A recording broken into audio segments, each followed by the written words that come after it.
I did. Yeah, it's on there. I didn't look at it again. It's, you got dues. Okay, good.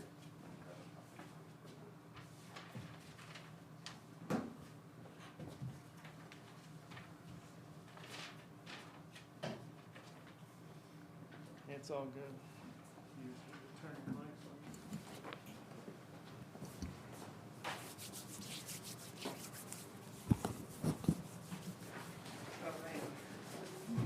Figured we all get, I can get all that. We up and running this morning? Okay.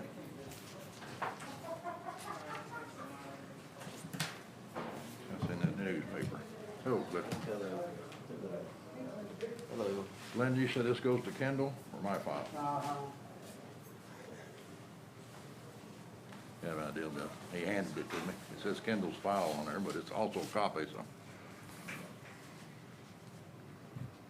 Oh, this is for the Peerless Yeah. Budget Review. The city has already annexed that. Yeah. Annexed that. Okay. Just good. Morning, sir. Okay, every once in a while, we're gonna talk to Richard. Thank you. One We second. have one. Hello. Just another one.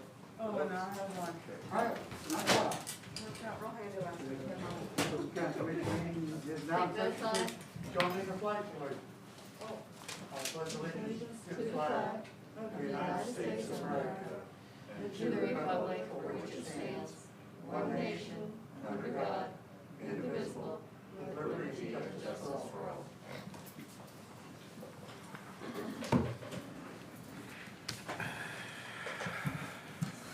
So you have minutes from last meeting? Mhm. I guess we just pass around and approve them. See anything out of context or new additions, material.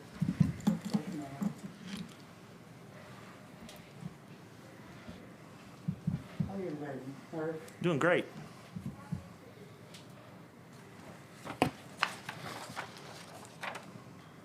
Sure, it's kind of cold in the morning and That it is. must be winter. Yes. Must be. Yes.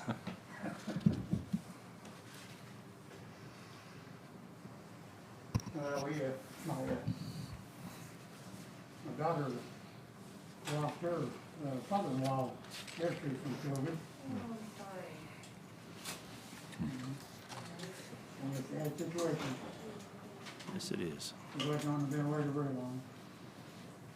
You remember Lester from Anderson County? What's that? You know Lester from I Anderson do know County? Lester. His brother passed away last week from COVID, 60 years old. Wow. Just never know. It's true.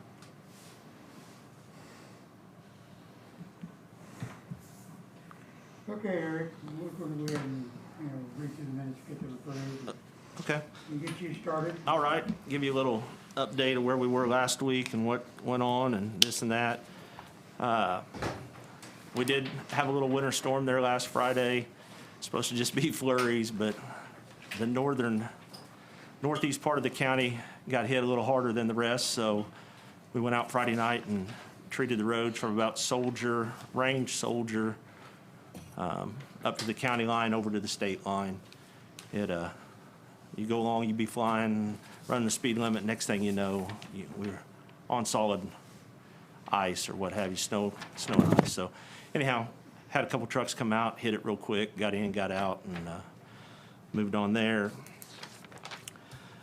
85th and Xavier had a bridge that was had a little damage done to it from, I don't know, flood or what have you. I'm not for sure, but anyhow, we went ahead and got that bridge filled in with flowable fill and capped it with concrete per Schwab Eaton, and pulled the barricades and got it opened back up. Went ahead and cleaned out the channel a little bit, the best we could, let the water kind of flow and get out of there. Landfill, step in here at any time.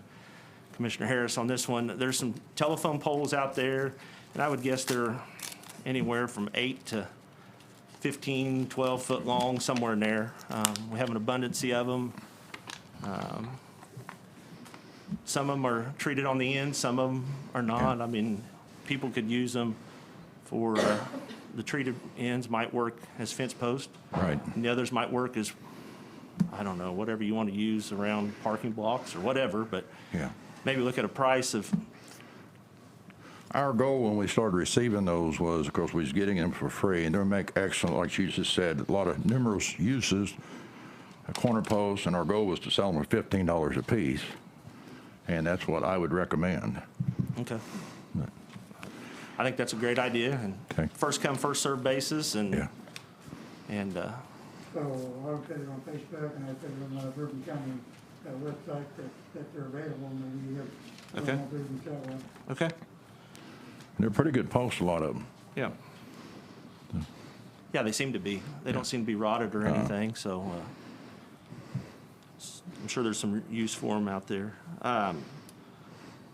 Road cut and culvert permits, since Jennifer's in the office, we're gonna go start that back up to where they'll, if a person needs a culvert or needs access to right-of-way, contact, we'll send them through Jennifer to start the paperwork, and that way we have an actual paper trail, and we'll move forward with that.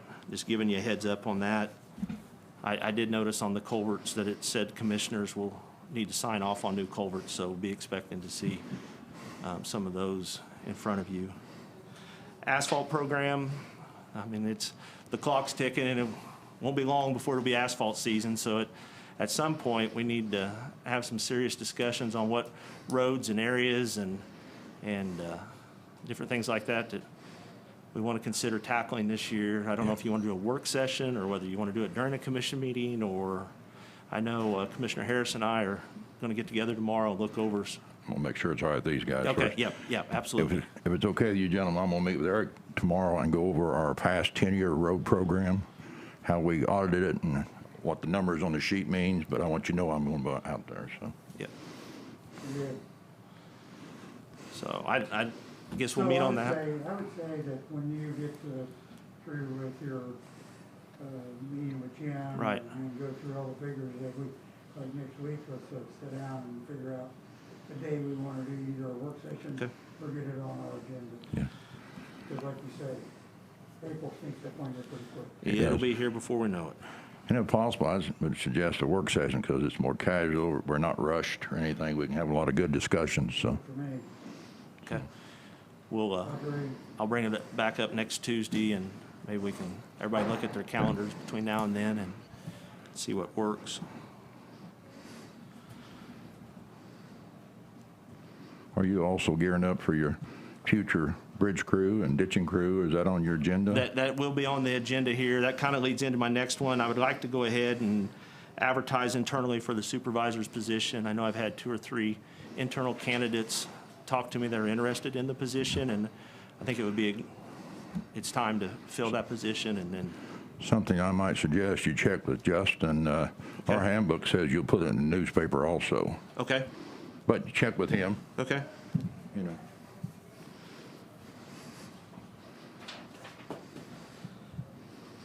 Okay, definitely. I will. I kind of want to look at that. It costs us, whatever, $100 to advertise in the newspaper, and if we're going to fill it internally, is it really necessary? Well, it just I depends. You know we want, haven't been, and, yeah, I always did, yeah, I know we every haven't day. been in somebody else's work. but- Yeah. Just depends if you want to violate the handbook or not. I don't care. That's up to Justin. Okay. $100, I don't think we Yeah. need to really spend. And I wonder, what's your thought on Facebook and social media wise? Or you, Well, you know, I don't care, you know, so those people know we're filming them. Let's say if we're gonna film them internally. What do you I'll think? visit with him. I would suggest social media and also just with this type of position, go ahead and advertising it in the local Tribune and Okay. social media. I mean, we had a job opening where we advertised recently and it's only had 1 applicant, so I think the labor market right now is pretty tight. What is? Okay. Yeah, not a problem. guardrail, we're replacing guardrail on 215th, just north of Range. I believe there was a hit-and-run accident there a while back. So anyhow, we got a price from a contractor to do it, and they wanted $11,000 to do it and some odd change. So anyhow, we're going to get that taken care of. Good. Working on it today and tomorrow. Went ahead and shut 215th down from Range to Soldier from 8 to 3 just for safety issues. So that way we don't have cars going by there while we're moving our vehicles, while we're moving equipment. Pretty good price for Right. Yeah, it's not that big a job. Yeah. So anyhow, that's where we're at on that. Update on the crusher. They ran into some technical difficulties on the upper part of the motor. It came in as a small block instead of a large block or something like that. We were assuming we're getting a long block, we got short. It won't fit. But with that said, they're going to make it right and at no cost to us. And within, they said 2 weeks. So I don't know if that's the infamous 2 weeks or whether it'll be 2 weeks. If not sooner, we should have the crusher back up and running. But that's kind of where we're at. I know we ended up saving around $9,000 by going with Barry. So it's where we're at on it. So I got a rock yet or getting close or? we are very low. We're down to Yeah. about 6 or 8 loads at each quarry, trying to hold on for emergency situations. It's good. We have a lot of 2-inch, but as far as road rock, we're getting short on that. And then real quick on Elm Creek Lake, the rock on the header above that was basically had fallen out or what have you. Got a gentleman to be starting that project here shortly in the next couple weeks and getting that taken care of before we get into the rental, hot and heavy season of the rental. So, Just stone masons? yes, yep. So, anyhow, any other questions for me? Eric, I attended Saturday morning the Lake Advisory Committee. Yep. And they made a request that the county take a sidearm mower to Shortino Park and do a little trimming. Okay. Because we could do it in minutes compared to manual labor. So I'm asking the other commissioners if that's all right. We ask you to take a trimmer out there, side trimmer. Where you short side trimmer? Entry? Going to side trim over one on that rock wall, which Oh, trims yeah, trees, yeah, make them more visible to the water, that camps area right there. Sure. But I'm for it, so helping them out. So Works for me. Okay. Yep, we'll get that. When we get the mower back up in that area, I'm not for sure where, okay, how close he is to that area. yeah. Anything else? Nope. All right. Thank you. Thank you. Thanks, Eric.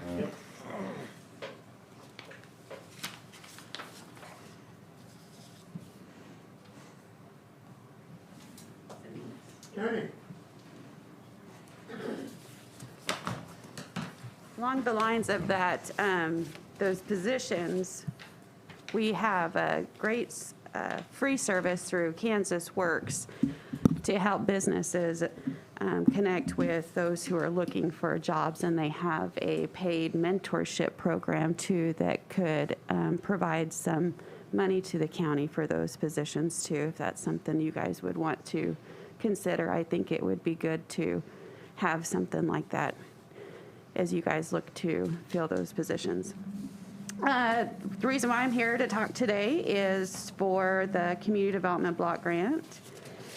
We applied for the first ever county Community Development Block Grant, and we were awarded $132,000. So far, we have granted out $102,000 or so, and I have just some ledgers so that the new commissioners can see what grants have been awarded. Yeah.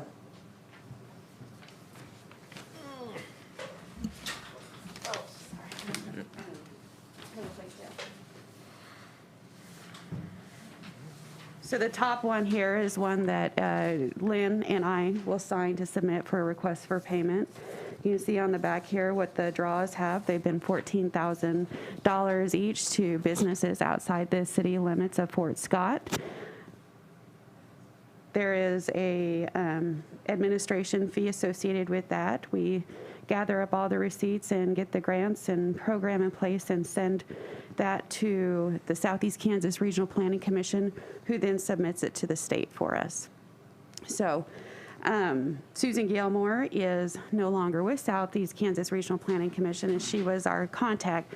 But since she just loves working with us so much, she is going to stay on to make sure to help us out with this and to get it moving forward.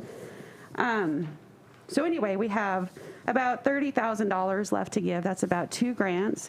As we move, we had to have 50% of the funds spent within the first 6 months, and that was easily done.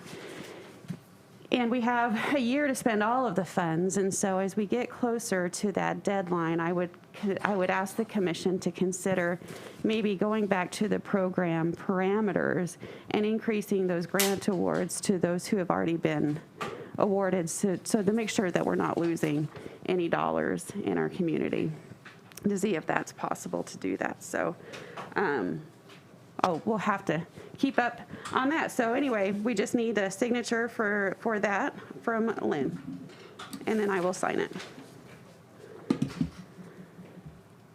So if you, We don't necessarily need a motion, but if you want to, we can. make a motion to allow Lynn and Jody to sign the request for payment of CDBG funds, is that correct? Yeah. So we have a second. I second that. Any discussion? And the process for that, the process for that is I send that in to Susan, who submits it to the state.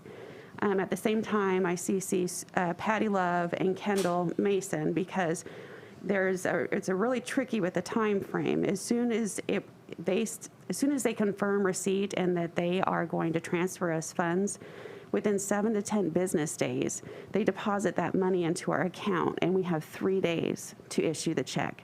And so it's kind of tricky with the county clerk's time frame on when they issue checks out. So what we've done, what we've worked out with the county clerk's office is as soon as I get this submitted, I CC them, and Ashley go ahead and writes the check. So that way, when the funds are deposited, she can go ahead and send that check out within that 3-day period. That makes it turnaround time. Good. Because I'd hate to lose the money just because of, processes. Yeah, technicality. A couple other updates for you real quick. Our NRP, the Neighborhood Revitalization Program that we implemented. We need to vote on that. We didn't. Oh, sorry. Oh, okay. Oh, I didn't say. Okay, go ahead, sorry. Go ahead, Jimmy. Oh, sorry, go ahead. You can go ahead, but I have a couple other updates for you on the NRP and stuff. I have a question on these type of grants, not saying anything wrong, but is there any accountability what these folks really do with this money, or is that part of the program before they get? Yeah, they have to show receipts. I mean, it is very time-consuming Okay, I'm going just through curious. every single one of those receipts, because that's what we do. In the planning committee, when they do these CBTD grants, it's very cumbersome and very detailed and they keep track of every dollar that's spent. They do an extremely good job of the accountability side. And actually, that's what we do here at the county, is we go through every detail of every receipt, and we have to track the invoice number, the check number, whether it was cash, and so then we gather up all of that stuff, and we send it to Southeast Kansas. It is very time-consuming. This grant has expended a lot of time for us at the county. It's worth it because we're helping businesses, but it's very labor-intensive. That's great. Thank you. Thank you. So you guys want to vote on that? On what? Well, we made a motion, do we need to? I second it. We need to vote. Yeah. I think I made it to any discussion. Yeah. All in favor? Aye. Aye. Motion carries. Okay, so the Neighborhood Revitalization Program is a program that Justin started, and then when I came on, we're able to implement. I went through and got all of the cities to sign the MOUs and the resolutions to be a part of the program. The Neighborhood Revitalization Program is an incentive to businesses and residents throughout the county to increase value or new construction so that we can help lower our property taxes, right? So our goal for the NRP program in 2020 was 20 new applications, and we received 29. So that improves, morale of the community on owning your business or owning your residence and having pride in your neighborhood and those types of things. So that's really good for the long-term goals on lowering property taxes. We had this last year too, we did a multi-use facility market study, feasibility and economic impact study. It was funded by Steve Berge and Jim Keller, and then the county flipped the bill for the rest of it. COVID hit and it kind of put a lot of the brakes on a lot of it, but we are moving forward with it. We have an interested developer, and so who possibly might be interested. And so I'm meeting with the state's attorney to discuss, STAR bonds and things like that, so that we can get some state resources this way to help fund that project that would have a $2 million impact on our community. We also have been exploring options for the B-Work space, the Bourbon County Workforce and Entrepreneur Resource Center, to get funding to make that a sustainable project. So we're working on, there's a couple different grants that I'm looking at now. It's a CDRR grant and then the USDA's Rural Community Development Initiative grant. The Rural Community Initiative grant is a $250,000 grant, and the CDRR is $50,000 or so dollars, and they're matching, and we'll be able to use the Healthy Bourbon County Action Team funds to help match that. So those are things that we are exploring for that. That we also did receive an anonymous donation of $5,500 so that we could remain in that location there too. So. A lot of really good things going on. The grocery store opened up downtown. The Healthy Bourbon County Action Team has formally joined the partnership with B-Work as we address the social determinants of health. Health happens outside of the doctor's office, and there are disparities in income and geographic lines and safe neighborhoods, quality education, economic stability, access to food. Those things are important to a growing community, and not everybody starts out at the same level. So as we are working to create safe neighborhoods throughout, it makes the healthy choice the default choice. All right, any questions for me? Thank you. Thanks. Thanks, Jody.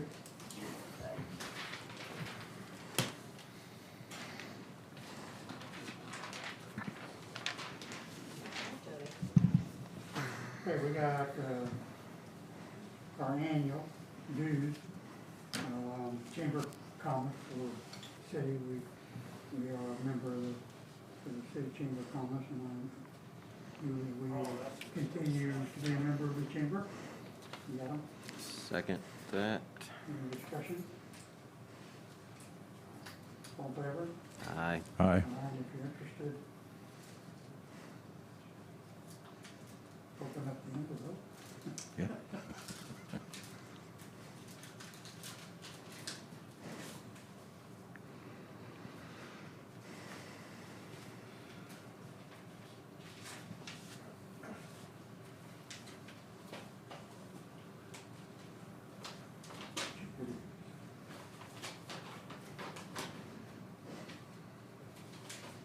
$100 for the chamber, which is my customary charge, and we also have National Association of Counties, and we're a member of that group also, and their annual fees are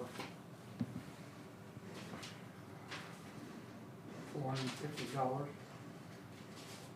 So I'll make a motion, we continue to be members of the National Association of Counties.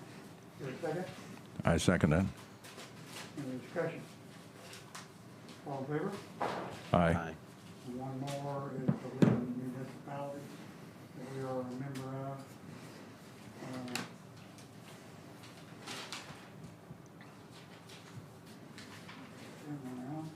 It is. I don't remember exactly what it is, but we are members of the league.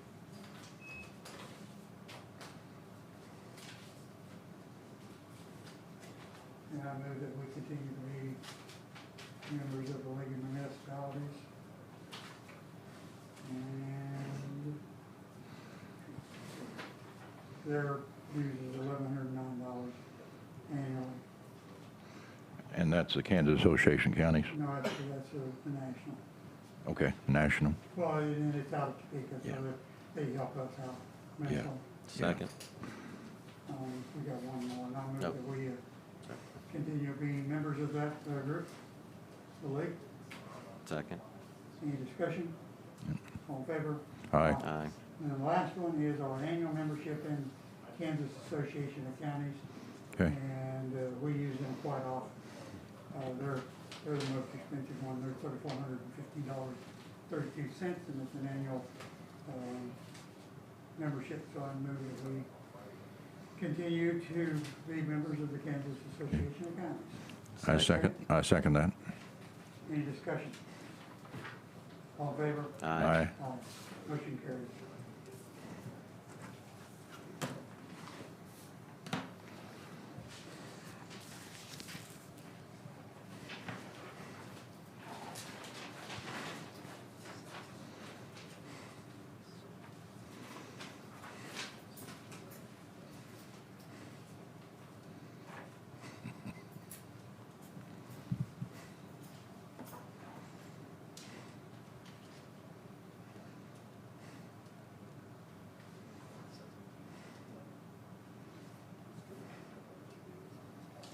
Here, you want to do this one? What am I doing? The wage resolution, do you know anything about that one? I do not. Well, I might. No. Okay, this is the one that Mhm. we've received an email on that they want to do a wage resolution to wage for the undersheriff. They want to go from $17 an hour to something, what is it saying on that? Let me get the email. Yeah, I would, yeah, I've got a little, We talked about that. we have it. I had talked to them and wanted to, Jim's not up to speed on that. And I would say we would put that onto next week's agenda and ask the individual to show up. Very good. Good. Because I think it's not, Loretta? it's You not, hear that? it's not fair, in my opinion. Okay. Put this on for next week. Yes. Okay, will do. When you get into it, there we have the positions out there that have been questioned when we made the wage increases for correctional officer, director of correctional facility. Two out there, and we raised their wages Okay. before the end of the year, in December. And they're both salary positions. Okay. This one is not. Okay. I And understand. there is wage disparity amongst other counties, I feel, with that particular Okay. position. Hey, Lynn, they're having a hard time hearing you. Gotta speak up, guys. What's that? They're having a hard time hearing you. Put your mic closer to your mouth if you do. Oh, okay. Yeah. Try that. That'll work.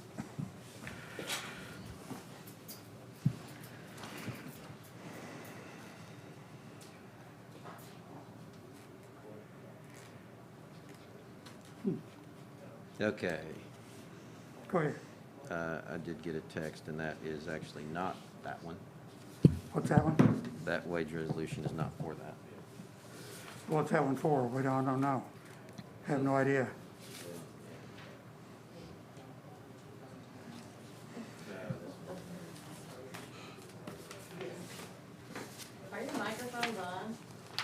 Mine is. Mine is. Okay. Those microphones don't do anything for us. Oh. But We it's just on can't for hear you. it. We need something you guys can hear. Yeah, that'd be nice. Which one this one for? This is, It's got old ear it's, you know, I need better glasses. Need to hook up little speakers or something. Yeah, The one we did last make that week. motion. Oh, okay. It was on it. I'm sorry. It's too small a print. It is. I can't even read it. Got a magnifying glass? So this is resolution 821. It is the one we discussed last week. And what's it, and it's for the It's the, appraiser and wage. County And that- counselor, right, The- county There we council, go. appraiser wage and Elm Creek caretaker wage. The font is small. I know. So I move that we approve resolution 8-21 for wage resolution for county councilor, appraiser wage, and Elm Creek caretaker. The county councilor is the one we discussed for the 1099. The appraiser is the annual contract. Yeah. And the Elm Creek caretaker was a change of job duties. Yeah. So do I hear a I second? second that. Any discussion? All in favor? Aye. Aye. Motion carries. I thought this was. Yeah, yeah. We Well, discussed we're also. gonna put that other one on the next weekend. Okay, that's So, good. Then during your discussion of the caretaker doing inspections for the wind farm and stuff, did anyone calculate how many hours a day is he gonna be? I mean, he's a mowing guy too, so we're gonna have to replace the mower guy, or I don't know. I don't think I so. don't think so. you wanna do all one? Okay. Yeah. It's an Okay. It's an increase It's, in job duties. I understand that, but You know, he's got a lot of job duties now. Good. you sign up for something, you know, that's, Yeah. Reason I Dotted asked, line. he's a mower guy in District 2. yeah. Well, Way to we'll look just at have to, we'll just have to trim back the mowing. Yeah, there you go. I don't think so. Jim, we don't care about your I know you district. don't. What's Thank wrong? you. I appreciate it. You guys are so nice to me. I can, There is a District 2, I didn't know that. Yeah, where's that? That's up there, kind of on the border. just don't get mad at me, because I do have a John Deere key.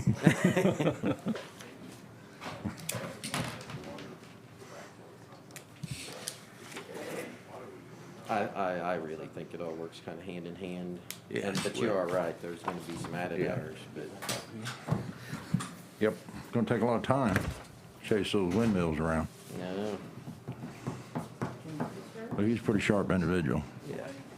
You get them all? Another one. He'll be able to do it. Got the individuals. Okay.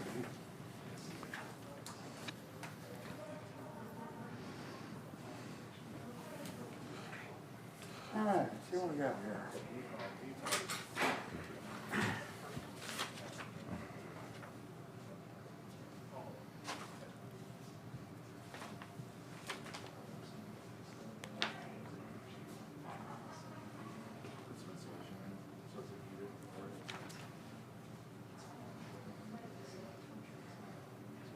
These are the resolutions for the votes for the special election.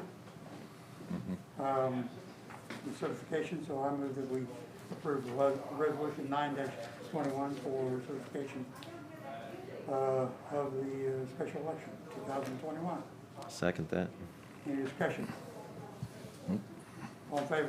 Aye. Aye. Motion carried. You got a lot of signatures here, guys.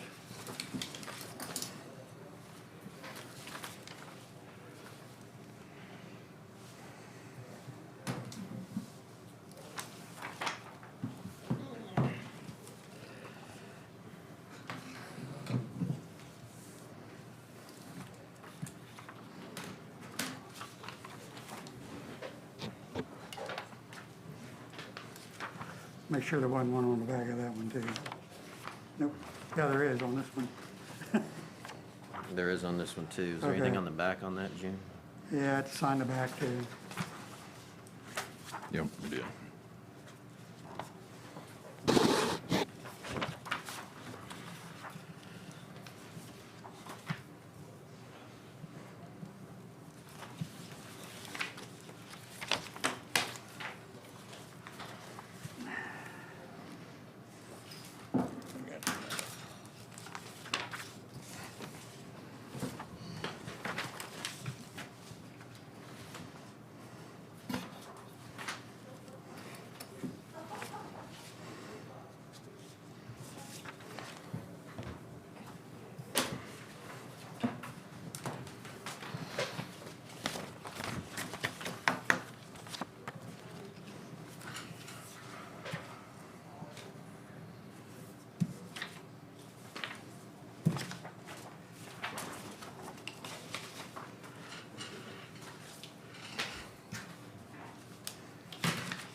All right.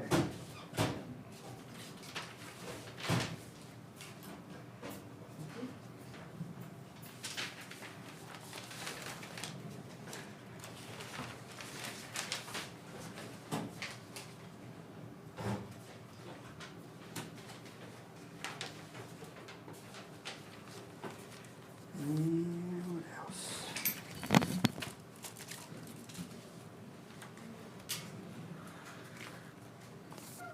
So, Lake Advisory Board. Nancy? No? I Okay. think we just need to make a motion to put Oh, Jim on okay. the board. So you were Okay. gonna be on that? Yeah. Okay.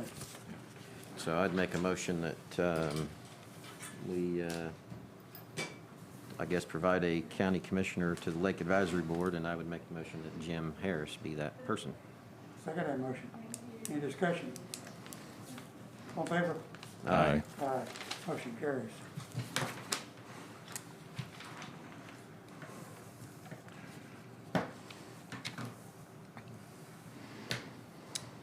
I make a motion, we go into executive session, KSA 75-4319B4, to discuss data relating to financial affairs or trade secrets of corporations, partnerships, trusts, and individual proprietorships.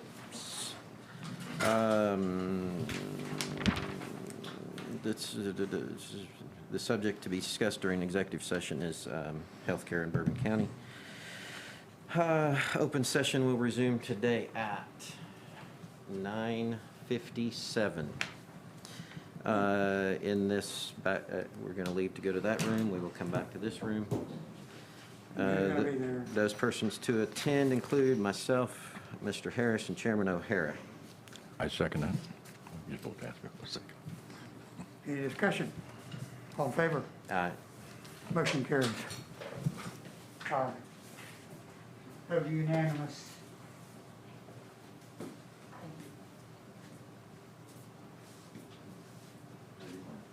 Good, thank you. You go in, can't get in the building if there's one got keys.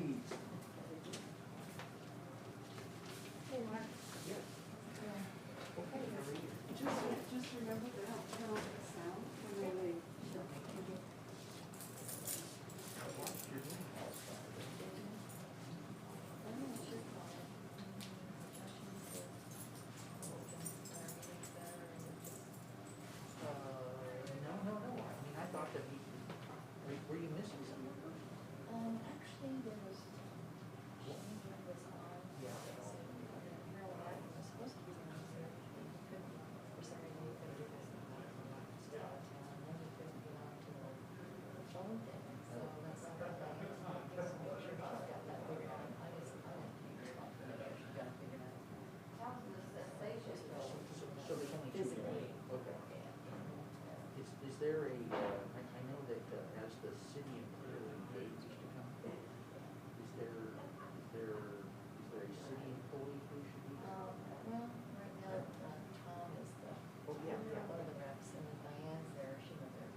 talk of getting us You had. speakers for Invited the here? representative. They tried that, actually. I talked to Shane. Yes, I Yes. wondered if that was a Yeah. part of the Okay, conversation. so- It reverbs. When they're trying to record it, it starts feeding off, I guess. I get it. Because they tried it, and I guess it just didn't work. Is there a contract Okay. that you can only use them? Or is There there- is in the inter. We have a too small of a room, I think. That was signed in 2011. It was Stoughton's would be the plumber. Okay. That would be Yeah, they tried it. Because they know the Yeah. plumber. Yeah, I wasn't here when they tried it, but the lights So looked they good. have to replace it Yeah. right away. So that's Okay. why, Just gotta get those three to speak up. which is, you know, we, During my I don't county know all the council, specifics of the system. It's- It's very it's a important. whole lot. Someone that knows the system. especially land, he's Yeah, yeah. soft spoken person. Always has that. But I did hear Yes. on the. Yeah, I've asked them. I Yeah, we did got the hear on triple Facebook. whammy. Yep, yep. I'm trying to think, I thought the guy had said at one point, he said, that's pretty easy, you can just do that yourself. I'm trying to remember exactly what it was. And I'm not on Facebook anymore, so, Well, watching your meeting, yeah. so, I'm sorry, I can't recall exactly, because he was by phone. Okay. So there, that representative was trying to explain that, the gentleman at the end of the table was asking really good questions. Yeah, Dean's trying to. Yeah, yeah. Yeah. And I think it's important that those answers get answered, because, how do you go from, it's a $400 charge to, surprise, no details, and then you get a bill for 11 or 12 or Yeah. 13 or That's 12? significant. That's not okay. Uh-uh. Yeah, yeah. And I don't know who the bill's coming from. Is it coming from Stoughton? No, it would be coming from Maine's. Oh, okay. Yeah. Then another issue within the agreement itself, if someone doesn't pay that, then this city is supposed to take that resident. So that's interesting. You don't get paid, so the system stays functional. Yeah, that's what the safety stands. But, no, I think there's some good discussion. I think there's still Yeah. all of that's required. And it'll be interesting to see what John provides to us with the, there's supposed to be one that goes out to lake residents, Mouse Plums. In the past, it has said that you we got for 2 weeks, you have to do this, this, this, and this. He's Right, saying I've it's heard not that. necessary. Yeah. I think one of the issues might be just the level of the grinder pump. If some people have put dirt and stuff in there, and grinder pump, it should be elevated versus elevated. You can see that, you know where the grinder pump Yeah, is. I wouldn't think that the grinder pump should be surrounded by dirt. I think it should be, Open. yeah, Yeah. yeah. But I think with all the stuff that's gone out, people not really being supervised or, a lot of stuff that's going on. Right. No one knows about. Oh, yeah. Yeah, when I first moved here, the rumors of people that had punched holes in their septic system. Don't know if that was true or not, but, I think it goes directly in. Fort Scott is rampant with rumors, and seems to be some less than there was before. Quite a bit, but, I think it was a good discussion. yeah, I think there's some good things that are gonna come out of it. right. Once I get the minutes, I usually review the whole thing again and put on the minutes where in the meeting that happened, like one time or something, or just so that we can refer back to it. Well, I did send a text message to Chief Sheldon on the boat inspection process that I had participated in the past with Tom. And I said that I, as the search person, would assist again. We've been there with clipboards and just the basic, do you have safety equipment? Are you aware about the proper cleaning of your boat? After you take it out of the water, but you should inspect it before you put it in the water to make sure there's nothing attached to it. Come from another lake or somewhere else, you're concerned about. See their muscles. Yeah, there you go. Yeah. So, but, and then I would, talk to Tom about I'm available to help him with the placement. And yeah, I think they should start it, and what the recommendation is. And because I thought it was, is it 200? It is 200. No, that's fine. I think we need to go by what the standard is. Absolutely, absolutely. I mean, there's gonna gonna be, you know, the buoys down at the north end, they naturally move some because of the waves. Yeah. So there's gonna be some natural movement. And then I think there should be some comments about removing the little buoys that are in the water, because I don't think they're safe. In that, if you happen to be traveling, and I know you're supposed to be aware, but you've got a little, you It's a know. little bob. Yeah, like that. Like a there- bobber. Yeah, and I don't know, maybe there's, reasoning for pushing, or it's legal, or it is or it isn't, but I can discuss that with Tom. I think that's a good point, You know. because there's a lot of fishermen that are going along there. Yeah. I think some of them are crazy, some of them put their own floaty thing out there and connected, like their. Oh, yeah, their lily pads. Get up the pads, yeah, okay, I don't think I about think that. that's one thing that some people have done.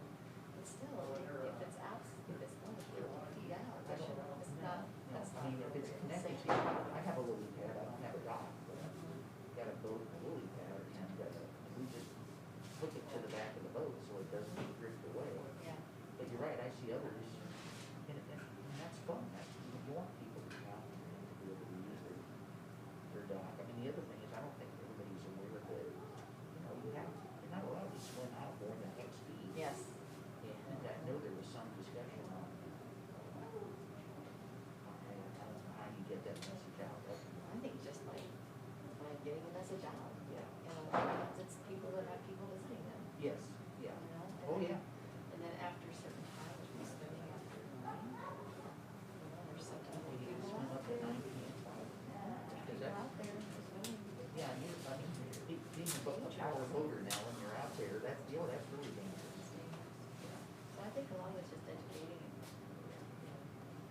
and then we're gonna have one more people that are, I think are doing their rental of their homes if they're not there. And that means people coming to the Oh, yeah. the rules, so Well, make sure they posted those in their homes. that would be very important that, whatever system or service they're using for that, some sort of laminated board that says if you're using the lake, here's some of the lake policies and procedures that. Yeah, I think Nancy can address that, because they have an extra place there that they could, they have rented out now, so it's something that I think, again, it's just things that people need to, make people aware.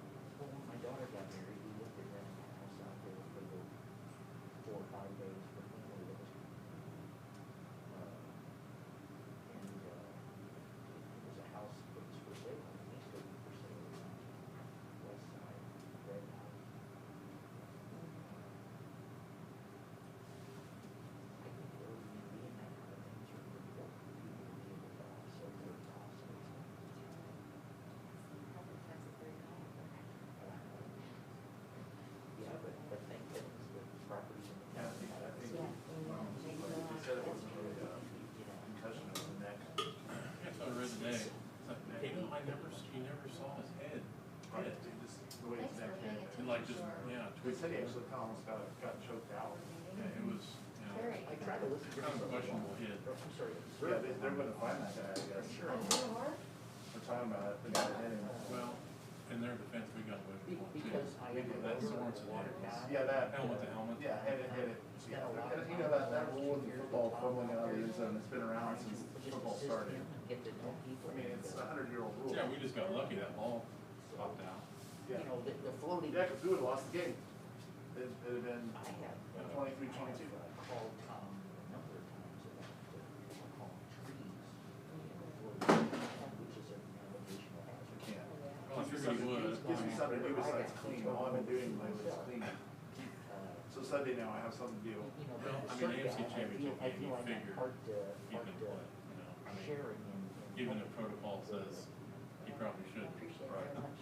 Well, I wasn't aware of the unfortunate accident that took place last year until it was too late to assist. But,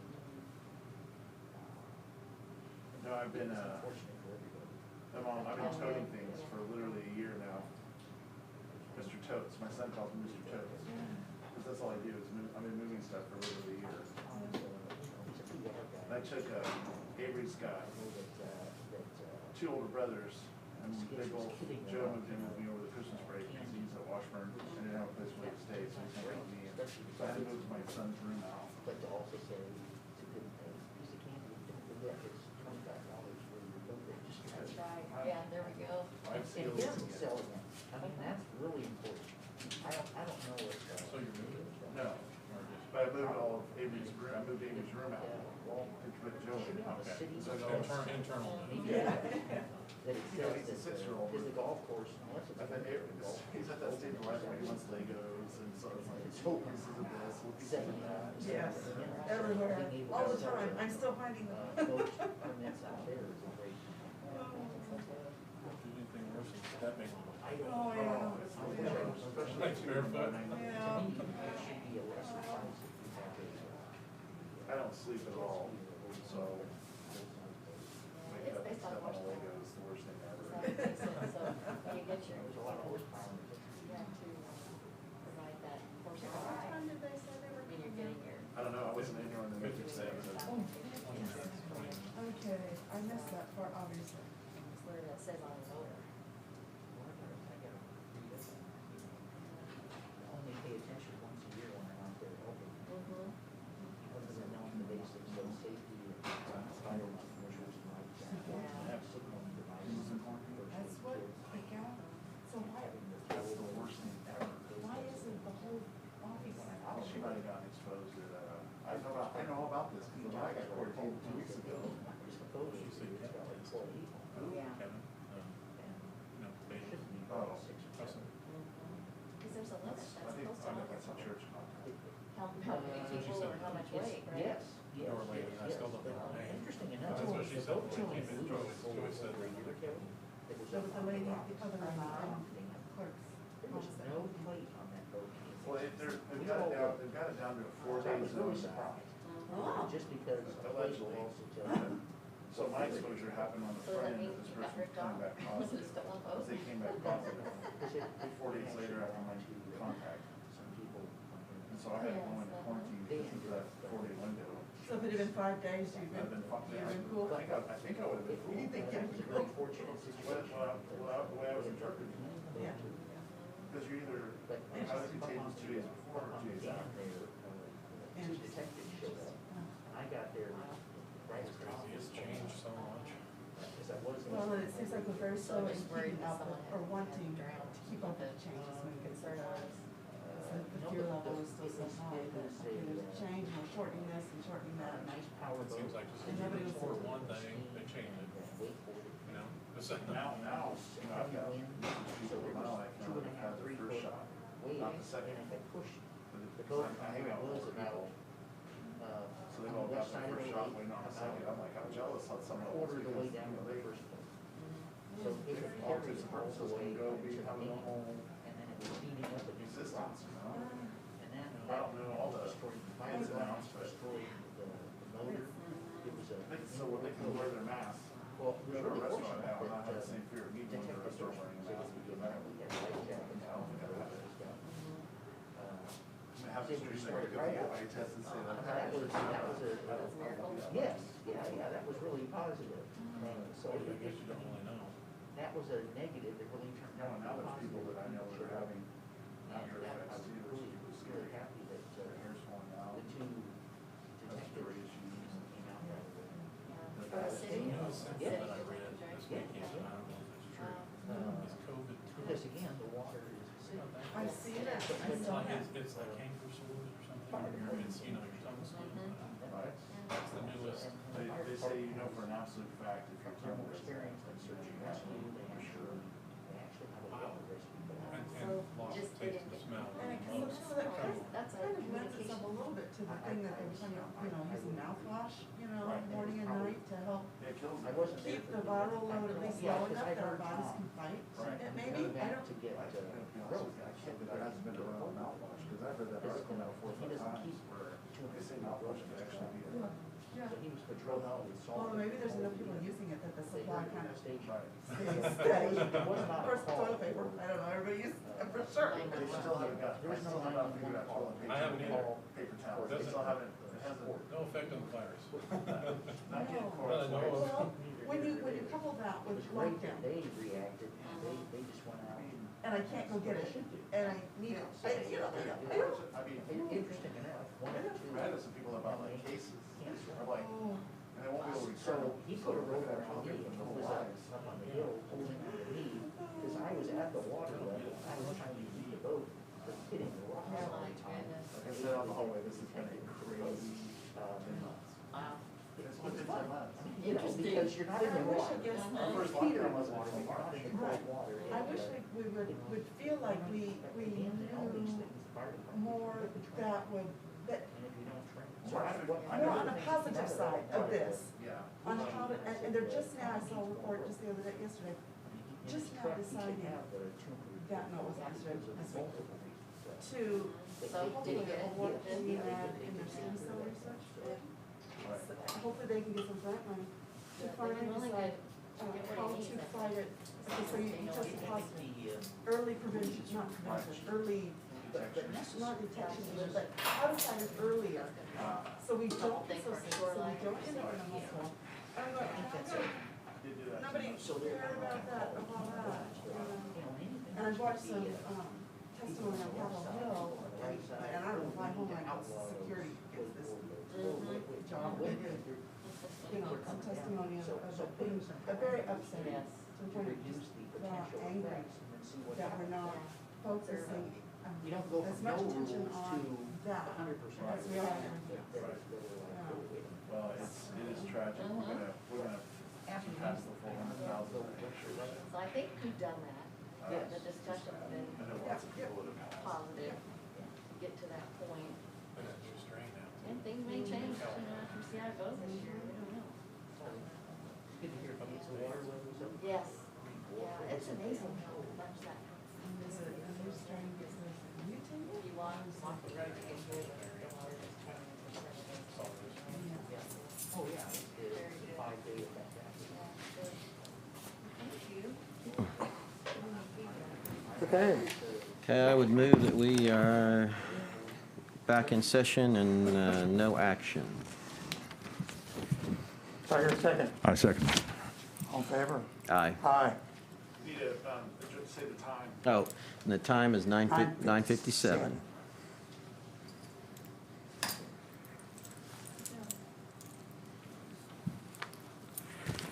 Mr. Meeks? Good morning, Commissioners. Morning.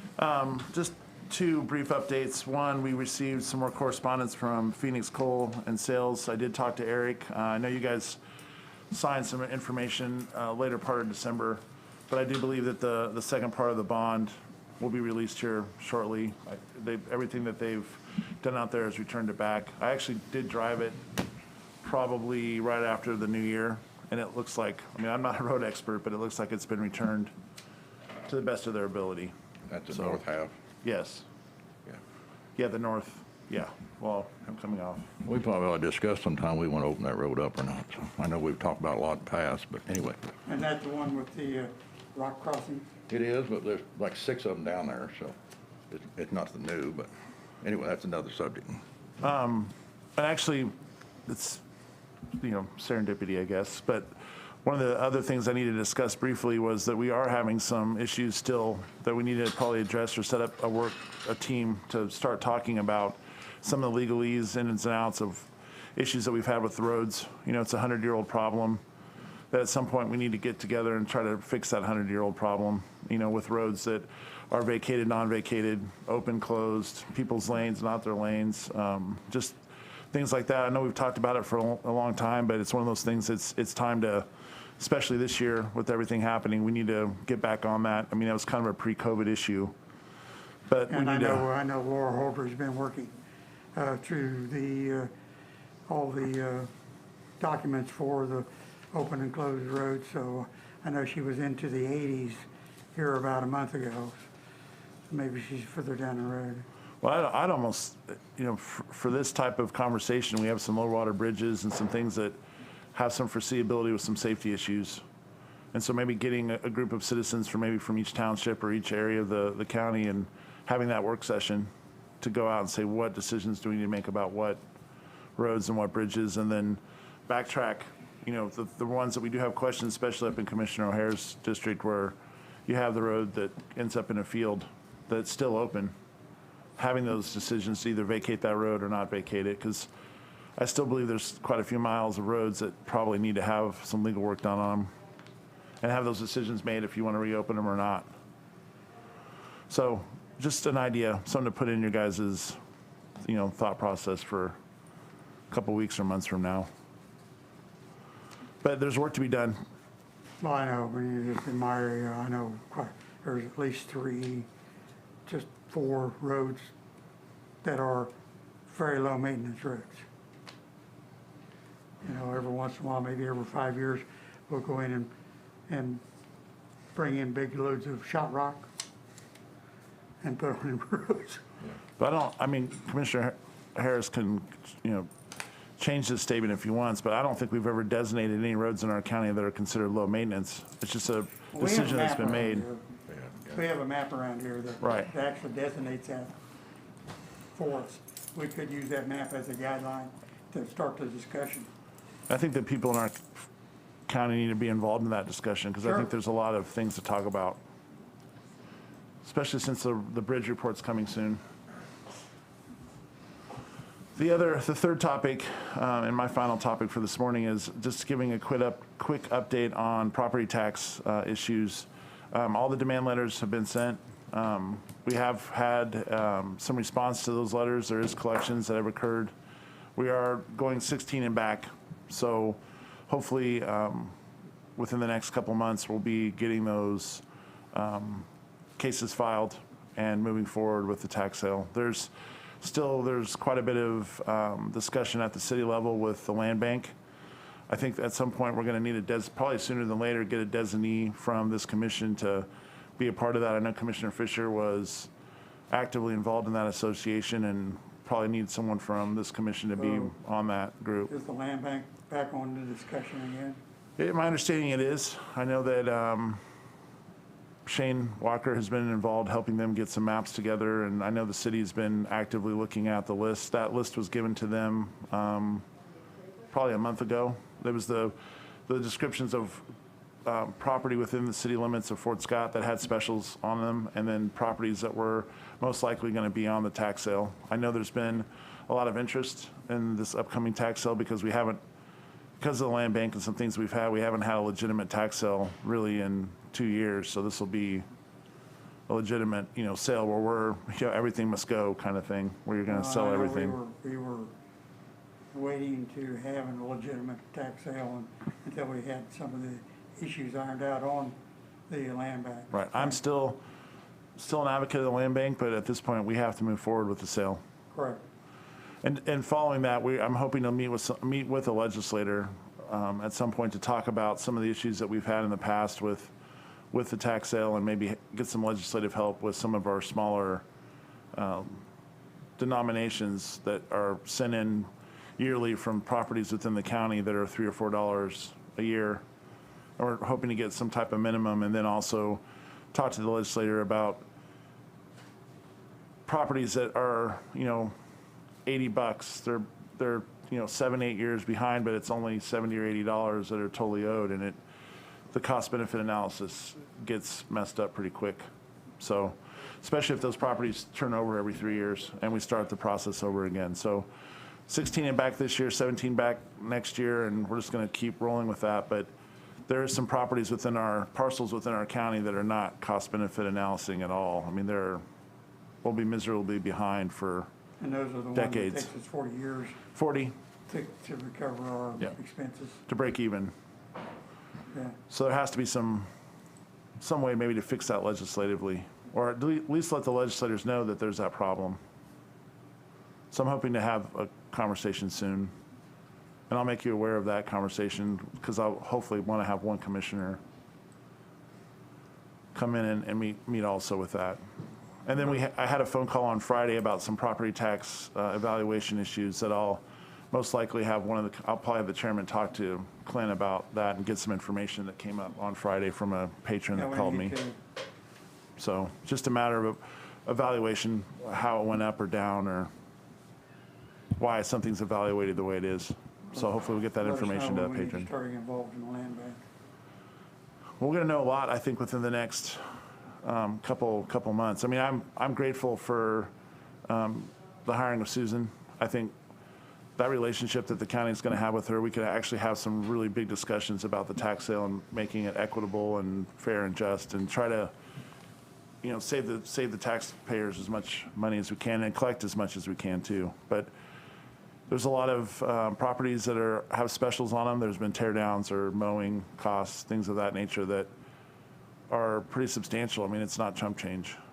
I mean, a tear down's $6,000, $7,000. So, and the taxpayers paid for that tear down. In the past, those specials got wiped out, but I think hopefully we can maybe get some economic development through the land bank. And even though it hasn't worked out the way it should have, I still think it's a good thing to have in the future. That's my opinion, though. So I got a lot going on with the tax sale and trying to look at some property tax issues. I'll be working on that for the next probably 30 to 45 days to get ready for the sale. And do we have a date for the sale? Right now, we're just We're just going through the process? going through the process. We have to get the abstracts and things like that. It takes time. I mean, our title company is awesome. It's just, And it's a lot. You've done all the demand letters? All of them Still out. doing that? No, they're all out. Pretty good response? Yes, we're collecting. I think we'll have an exact number here soon, but it's well over 6 figures again. Good.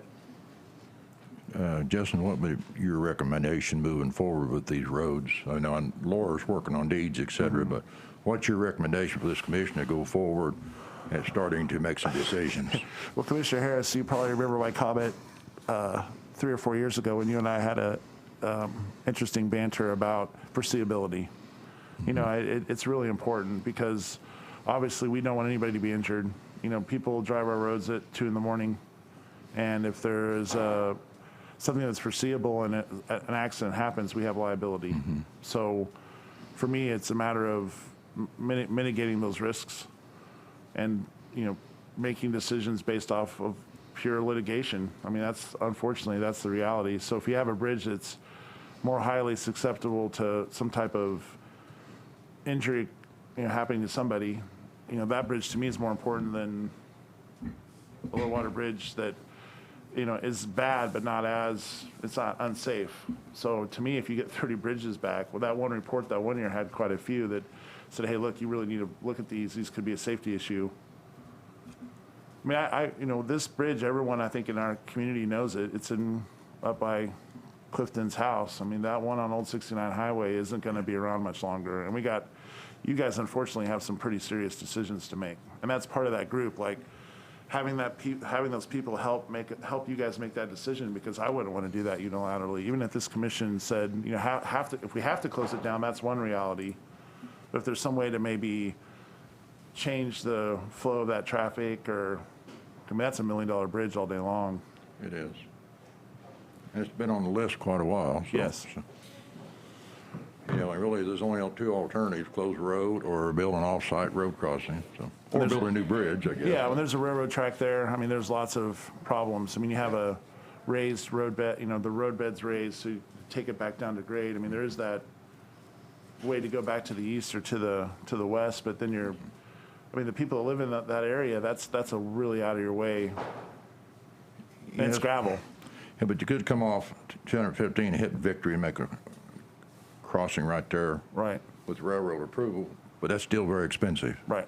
And for me, $250,000? well, I'm not to be dramatic, not to sound an alarm, but school buses use that road, and God forbid something happens, you guys will be on the hook.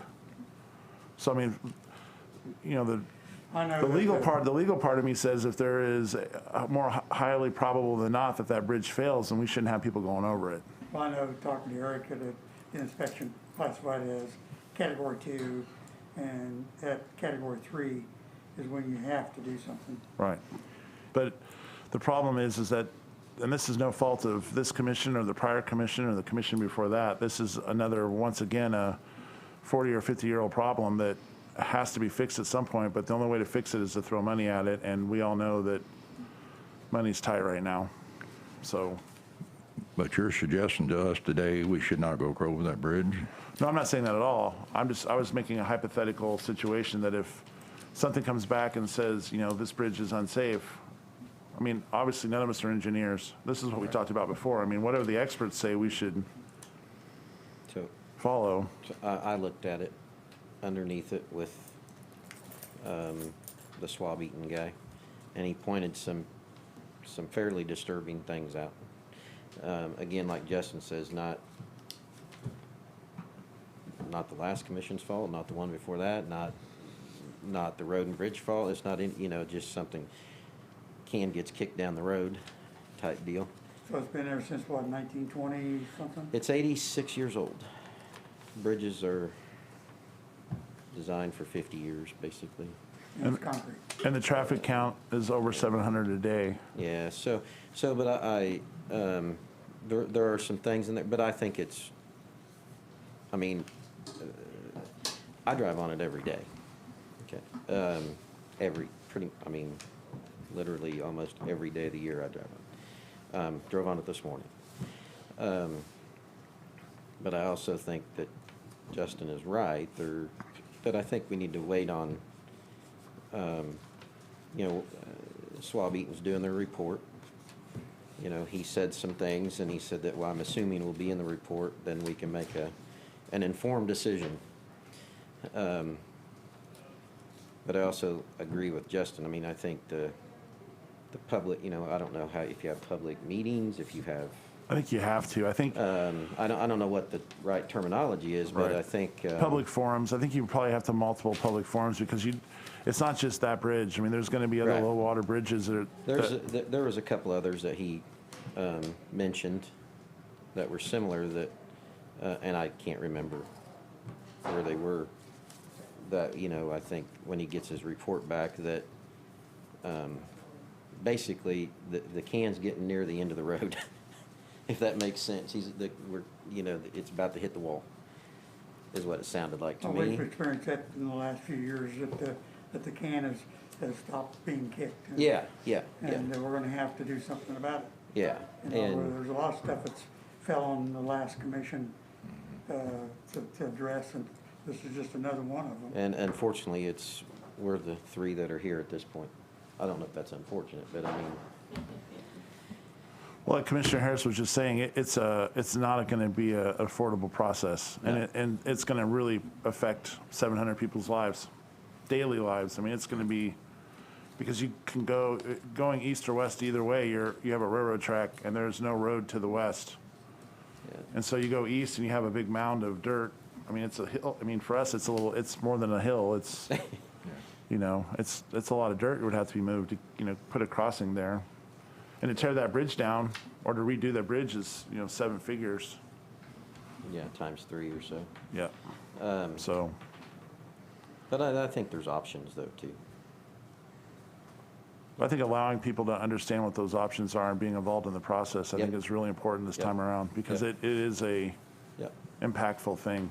Yep. Well, just looking at it from strictly liability issue, I think if you do the public involvement, that they'll be more informed of what the actual liability is. Yep. Well, I don't think we have another 10 years of that bridge. No, No, No. we don't. No. What I saw, we do not. Right. And so, in 10 years at $100,000 a year, setting aside that money still doesn't give you the money you need. Even setting $200,000 a year aside for 10 years isn't going to give you the money you need. So it's a problem of cash flow and it's a problem of liability. And then unfortunately, like Commissioner Beth was saying, you guys get to make the decision because I think it's going to be during your guys' term that decision is going to have to be made. and we have looked at the grading process. Right. And I think there's ways to get funding through KDOT. I mean, it's a secondary, it did belong to the state of Kansas once, so maybe we can somehow get some help or talk to Yeah, and I legislators. visited with a few people, and there may even be some federal funding to help with it. So not only that one, but a few others potentially. Right. I mean, But what we've learned, the legwork is extensive on Yep. some levels, and starting point needs to probably happen sooner than later. Yes. And that is absolutely our reality. Yep. Because we have another bridge that's, I know a lot of mitigation was done, but we have other bridges that are just as bad or older in some cases. I mean, there'd be a lot of steel, and that's it. Yeah. Well, and I'm glad that's why the previous commission approved a bridge crew to start, because there's 44 bridges on that list. Small bridges in general, but we've got to start. so. And I did provide Eric with that paper that had all the bridges identified and whether they were, Good. needed to be fixed or replaced. Well, I want to commend this commission. You know, last Thursday, I think you had an excellent meeting with the city of Fort Scott for shared services. And there were some things that they had that, you know, could help with pours, you know, with concrete. And I've been instructed to look into some other things too that could help with shared services with additional ways to lower the cost to make it more affordable. Because it's, you know, unfortunately, the lawyer in me says it's a necessity. It's not a wish list thing. Either close the bridge down, lose access to that road, or fix it. Yeah. Because if someone gets hurt, you're not going to have a lot of outs. Well, you know, and I've been around long enough that I know of at least 3 bridges where large trucks has fell through them. Yeah, I've seen them go through. It's It's not pretty. Right. But then there's, I mean, there is a third part of this. You know, the commerce part has always been a fascinating subject for me, because you want to get your commodities to the marketplace and you want to be able to do it as quickly as possible. I mean, we've talked about the hay being down and the storm's coming. I mean, we have an issue of getting people's livelihoods to market. And so that's always a long-term thing to think about too. And a lot of trucks, a lot of, you know, being an old farm kid, I would not want to take my tractor down 69 highway. I'd rather keep it off the interstate. You know, I want to have access that is safer, allows for me to get to my fields and not have to, you know, Well, and, really you know, we make also have traffic to look at the other side part of of that it. for these people trying to do the work out there, that the machinery's gotten so big that they're limited on where they can drive their equipment. right. So, you know, we have to be cognizant of that too. Well, I think that's why you guys had to spend a ton of money on the tree removal equipment. I mean, you know, 50 years Correct. ago, that wasn't really as important as it is now. I mean, a combine or a tractor with, you know, it just, like you said, the equipment's gotten bigger, and that's why all that money had to be spent to make the roads not have trees hanging over them so you can get the equipment down. And we have two pieces of equipment running and they can't keep up. No, they can't. So, but, you know, it's a lot better than it used to be. Right. a lot better. But that's one of those cause effects. Uh-huh. You know, 50 years ago, that wasn't an issue. I mean, really, 15 years ago, it wasn't an issue. But in the last, you know, there are fewer farmers. They need more equipment because they have to have more time on task. I mean, Clifton knows. I mean, And that's interesting. Ford Ferguson in 1950 could be Well, enough for one interesting farmer. Now Ford that, wouldn't even be able to. We went through that process and really it was a learning curve on the correct type of equipment to handle the type of abrasion and trees that we had to trim. We found out the hedge was pretty hard on those heads. They're tough. Well, that's the other thing too, that when you drive around and look at roads, you got, and this once again is no fault of anyone's, but you know, you have culvert issues and ditching issue. I mean, there's all this deferred yeah. maintenance that goes back literally. I mean, you could tell from the culvert. I mean, and the way the ditch was done, there's no way. I mean, Jim, in his prior position, didn't have the money or the equipment or the manpower can't do it all. I mean, it's 1,100 miles of gravel road, and you take that times 2 because there's 2 sides of the road. 2,200 miles, you can't. And the bigger the equipment, the more gravel you need. I mean, just kind of. So. Very good. So let me know if you want me to work on possibly getting a committee together and looking at something down the road I can talk to Eric or let Eric handle it, but I think we need to get that committee at some point or let the community involvement be involved. Because we know that the bridge on 69 Highway, or Old 69, is going to need to be worked on. And I know I'm it's snickering been- because you remember the mayor, Frank Doherty? You might not know him. You probably know Frank. Doherty Ranch up here, Yeah. used Oh, to be the yeah. mayor of Fort Scott. Yep. I remember when he said, if you want to make sure nothing gets done, get a committee started. Well, I understand. Well, I think the difference with this is not really a committee per se. It's a information. Yeah, I understand. Yeah. Yeah. I mean, they won't have any ability to make Community involvement. community involvement on this because I think it's going to be a huge decision. And how do we do that? I mean, who, is that directed by you, or?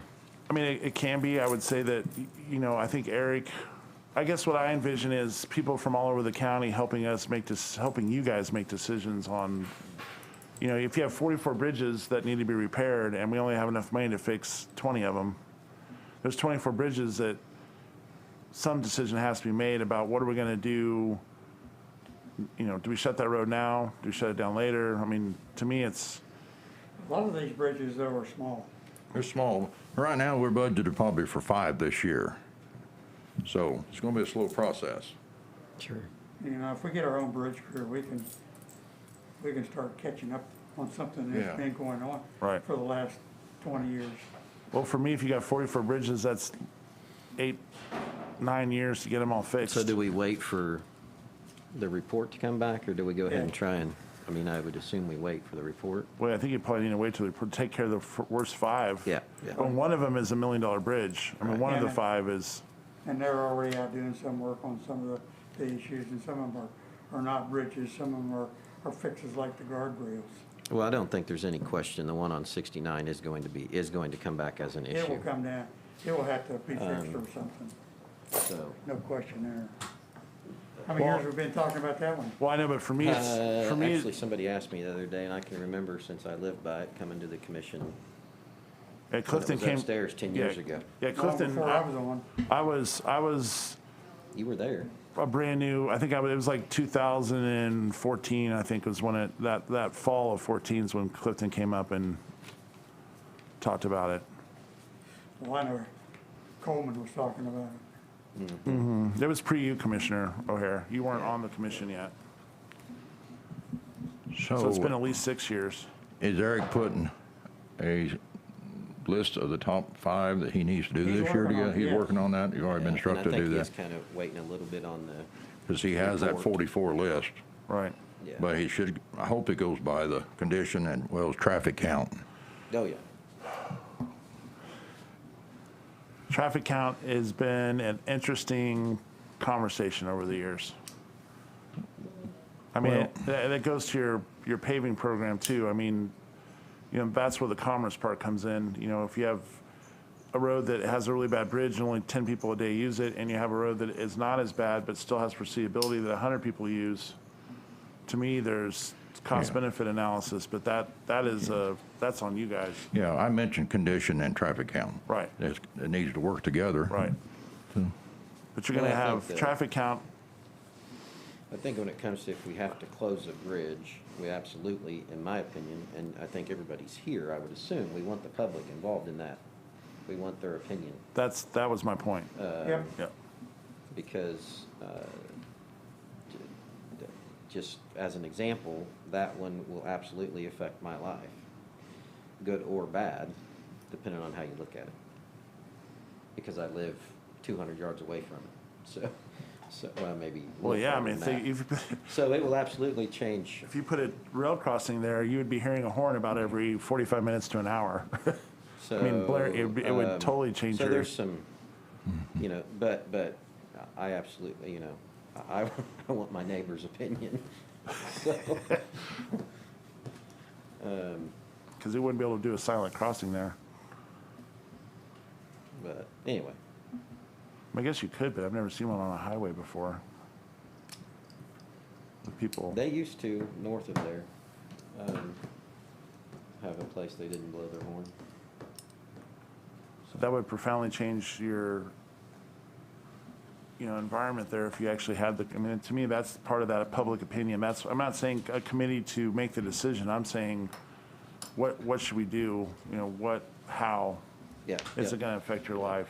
yeah.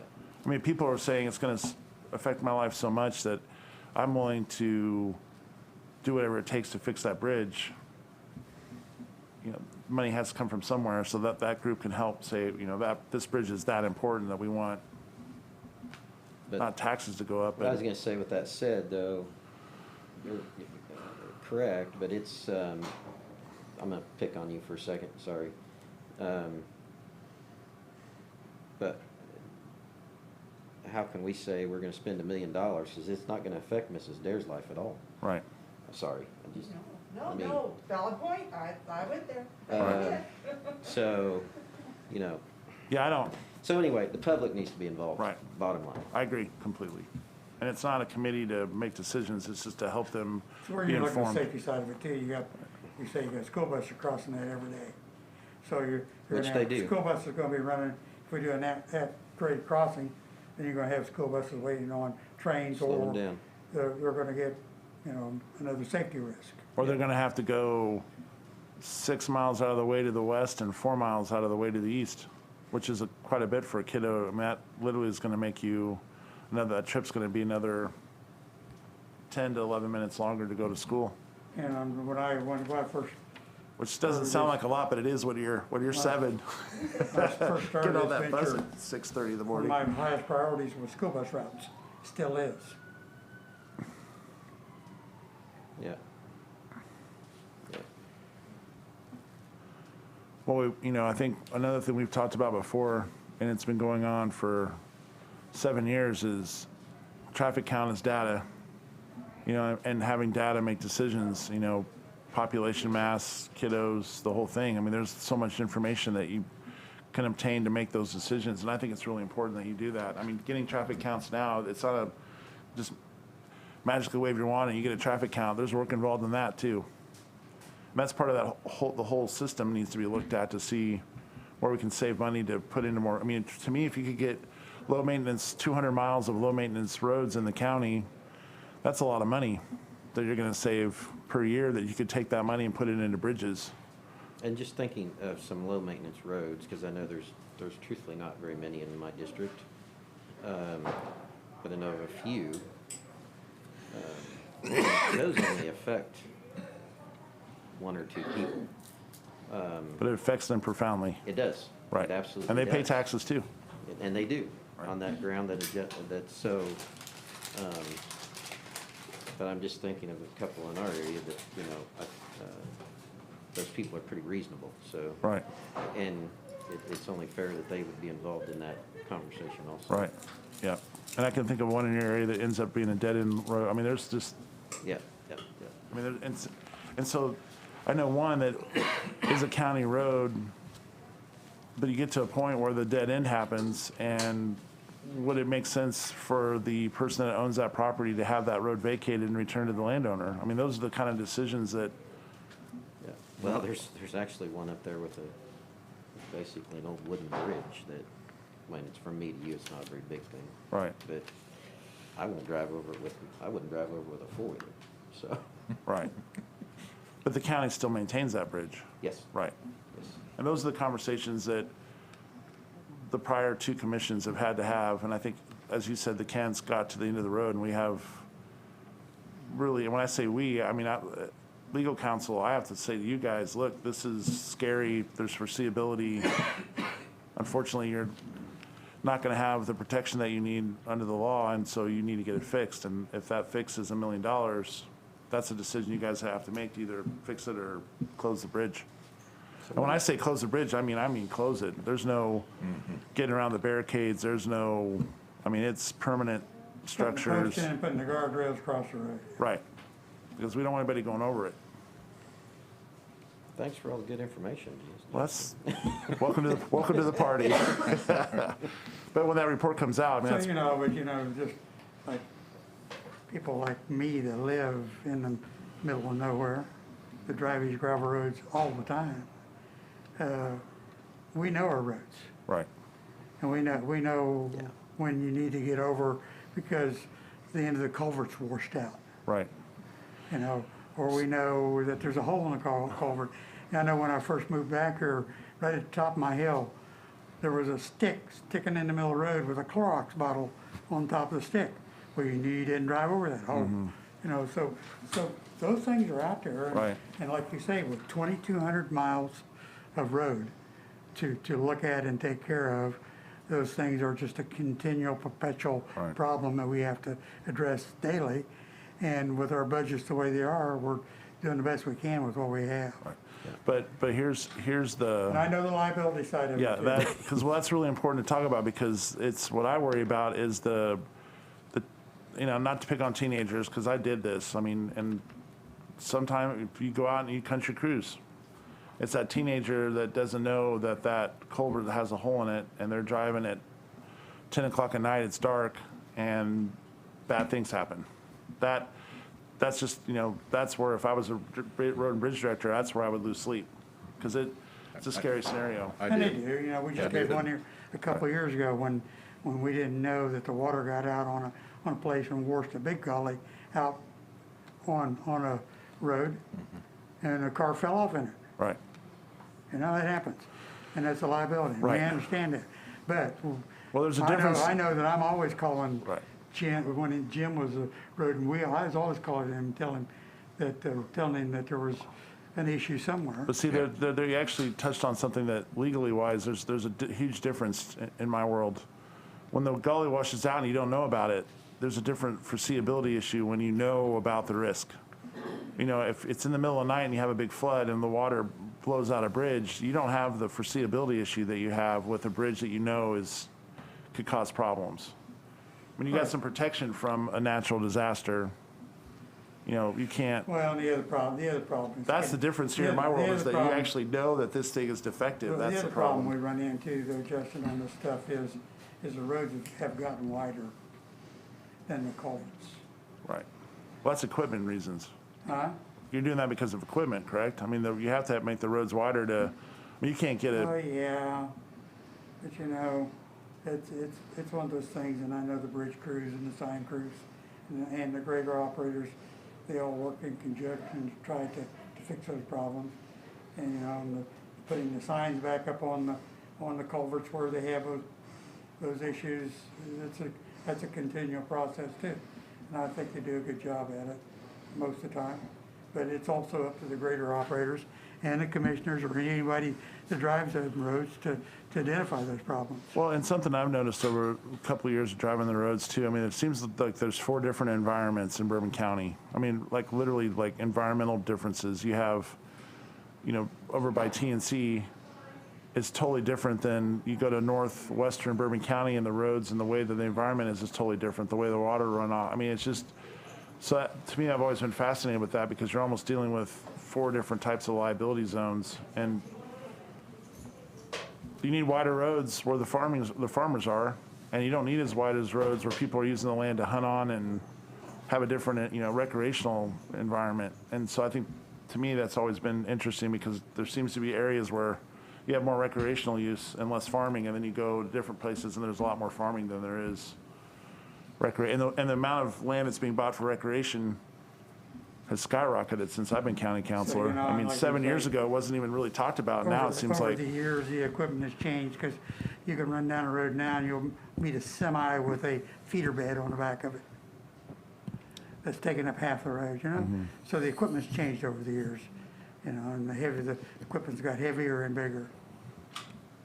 Well, I think the other side of that is, Jim would probably be better to talk about this, but I can guarantee you the ground in northeast Bourbon County is way different than out by Hyattville. way different. And you're gonna, a storm is gonna, may run off more out there than it does out here, or vice Right. versa, just Yeah. based off the type of soil, how Right. close the rock is to the Yep. top of the ground. Totally. We do Totally have, agree. at minimum, 4 different environments in this county. Well, I'll guarantee you, northwest Bourbon County erodes a lot. Completely different way to take care of a road up there than it is down southwest. And I we would all know, assume. Is yeah, that it is, correct? that's correct. And we also know that once we even correct a problem, water moves. It'll come out quarter mile down the road instead of where it did last time, so you never know where the problem is, so. Right.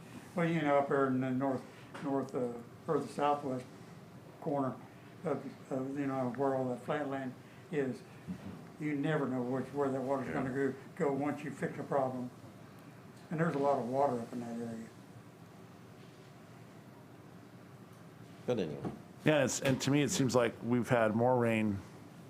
As they get older, it seems like it rains more. I think the data would suggest on some levels that's occurring. I mean, in the last couple of years, we've had more than the average. So that mitigation, the environment could change. I don't know, but just that's the reality. I mean, potentially harder rains now. We don't get a lot of just 24-hour rains. right. Yeah, when it comes, it's a deluge. Yeah. I don't get to use that word very often, Commissioner. Deluge is one of those fancy, that's a dollar word. It's just a lot to think about, and I think this commission, unfortunately, is going to have to deal with the realities, and I don't think you have time anymore. I agree. I think once we get this report back on the big bridge on 215th, maybe we can move forward with this committee group that you're talking about, because we do have 44 on the list that really needs attention. And I agree what you said. We continue to put it off, the liability might grow there. I don't think you're going to have the ability to put it off much longer, because you're going to have some liability issues that are going to be. But our only alternative is fix 5 or 6 a year and close 30 of them now. Yeah, I hope that we have, I know all 44 are critical. I mean, I know that the language, but I hope that we can get some support from the experts that say, look, these 5 really are, or 6 are really, really bad. You really should look at these. And we know the one on 250, that one's going to be one of those, but hopefully we can start, piecemealing the ones that we know if we can get with traffic count and how bad it, and then let the people in the communities help us make that decision based off of what their needs are. Well, some of them absolutely are going to have to be band-aided along still. Right. And I don't think some of them are on the verge of falling in the next year, Right. right? Well, some of them, Maybe. I'm not going to answer that. some of them can be fixed fairly easily. I know Yeah. the one they did up on 85th, 2 days, and they had it fixed because they were able to stabilize it and fix it to where it was not gonna wash out again. Yeah. And I know I got another one up there. It's gonna take, the going in and cutting out a pipe and reinforcement. But it's a fairly easy fix, but it takes time and money. Time It and is. money. And that's probably not one of them on that 44 list either. Probably On not. these 44 These are lists, a all bridge is greater than 20 feet or more, Gotcha. they wouldn't be on this list. Well, this is over 20 foot on Yeah. these low water crossings. Yeah. Well, and that's the thing, too, it's just, with you have those 4 environments and the way water moves in those 4 environments creates, it's ongoing. So I just don't want anybody to get hurt. Nobody wants that, so. If we have a bridge, I've been on the bridge where the hole's in the middle of the road and, it wasn't there 4 months ago or 2 months ago or even a week ago, it's there now. And Road and Bridge fixed it instantly, but they didn't know it was there. That's the kind of thing, just because of the way the water moved and the under part of the culvert had washed the gravel out and it just had fallen through. And you can't mitigate that, it's just something that happens during that rain. Well, and they've been neglected a long time. So, Well, I find the word neglect interesting. It's another banter word for me, because to me there's time, energy, and money. And so the decisions were made by prior commissions to put their money and time somewhere else to what they deemed was important. yeah. And so unfortunately, that's the problem you guys have, is that you're not going to be able to make decisions based off what you deem important. It's going to have to be fixed because they have the liability issue. So your hands will be tied on how you spend your money maybe for the next couple of years. You won't get to pave maybe 10 miles. I know it has to be used for hard surface, but you might have to fix a bridge on a hard. I'm assuming you can fix a bridge on a hard surface road. As part of that 1 cent sales tax. Yeah. So. Yeah, there you go, Cliff. We could take everything on the Hartsfield Road and replace that bridge. Yeah, for the next 5 I'm gonna years. abstain from that. And the way it's designed, Lynn, you can only take half probably, so. I'm 2 going to years. abstain from that deal. And Clifton wants that committee again. To let the committee make that decision. Let the community forum deal with that Yeah, issue. because I don't think people over in the southwestern part of the county would be real happy about not having their road paved for 7 years. No. Yeah.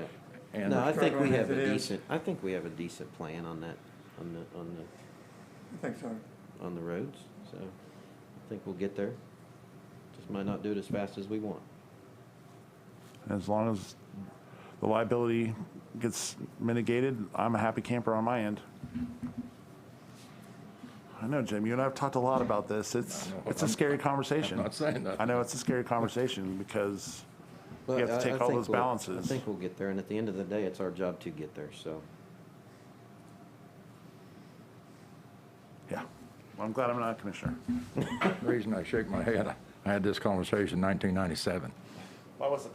I was barely alive. Yeah, I know it, but I mean, I was in law school. I don't think I was even in law school in '97. I was still in college. I understand. Yep. Thank you, Commissioner. Thank you. Okay. Public comment.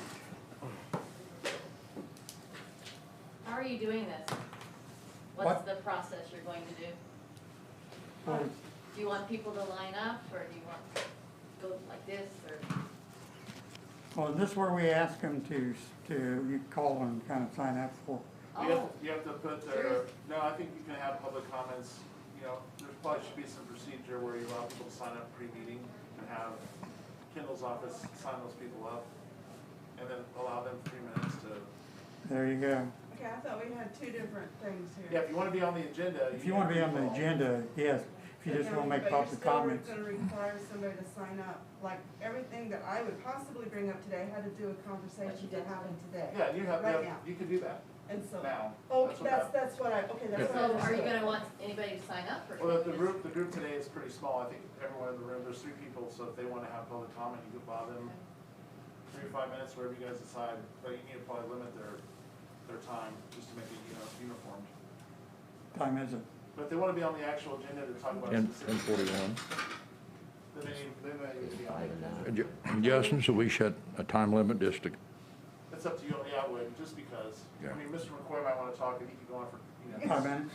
pretty So long. it's 5 minutes. 5 minutes?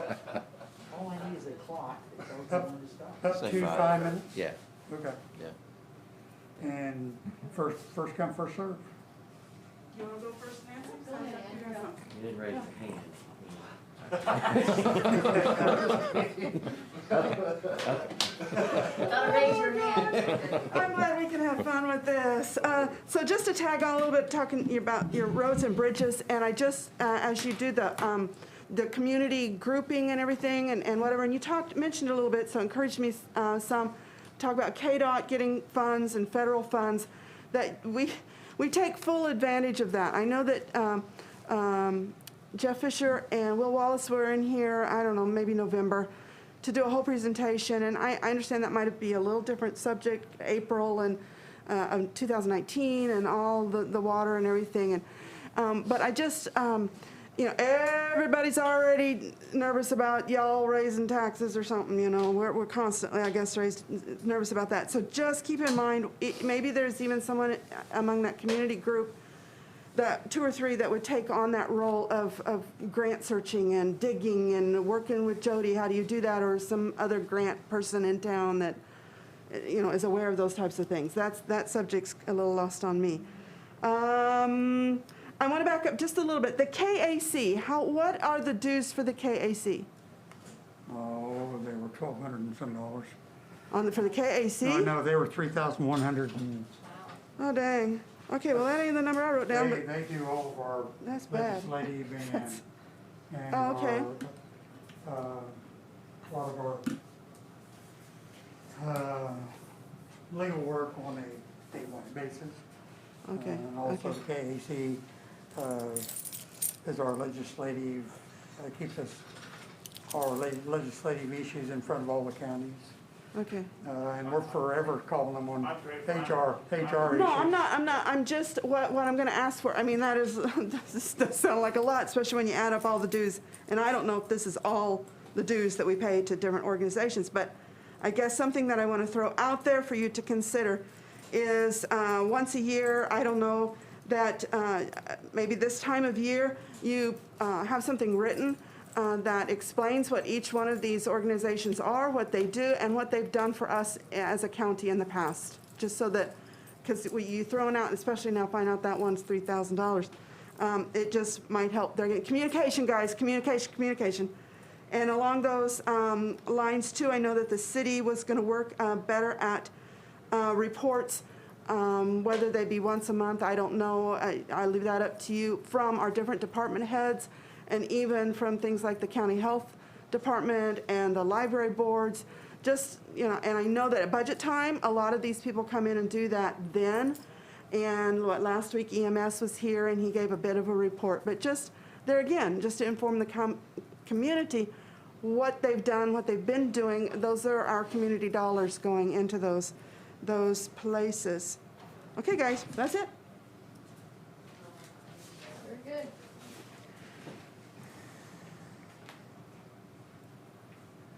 My name's Nancy Van Anten. I live at 764 195th Street, out at the lake. A question I have for Lynn is, I saw you're on the agenda for this evening at the City Commission about the Lake Sewer District Number 1. I just wondered, you know, what that might be about and if I should What's attend that that now? meeting.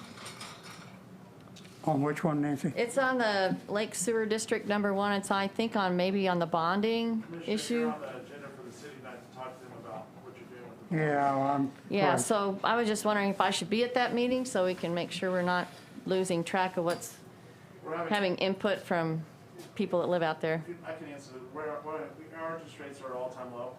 Like historically, they're the lowest they've ever been. Our what? The Interest rates. are Okay. the lowest they've ever been. So All right. Commissioner O'Hare started the process of looking at to see if they could save us any money by refinancing those bonds. Good And- point. The outcome's looking really good. Right, and I talked to Mr. Vandenberg yesterday, or Saturday, I think it was. And our first blush, our first issue will be refinancing the $5.9 million on the jail bond. And as soon as that's done, which should be shortly, then we'll start in on the process of the sewer district bonds for refinancing them. I guess the And concern hopefully I've it's going heard to from, be substantial savings. okay, concern I've heard from people that have kind of saw this on the agenda was, does that mean it's going to extend the bond and how many years No. it gets paid off? That's a No, it's, concern. So- what I was told, and this is just preliminary, so it's not official, is that if there's, they wanted to know if we had a substantial savings, whether we wanted to pay it off early or just continue with the length of the bond. And my thoughts was, and so was the commissioners, we pay it off early. That'd be good. Very good, thank you. That's it.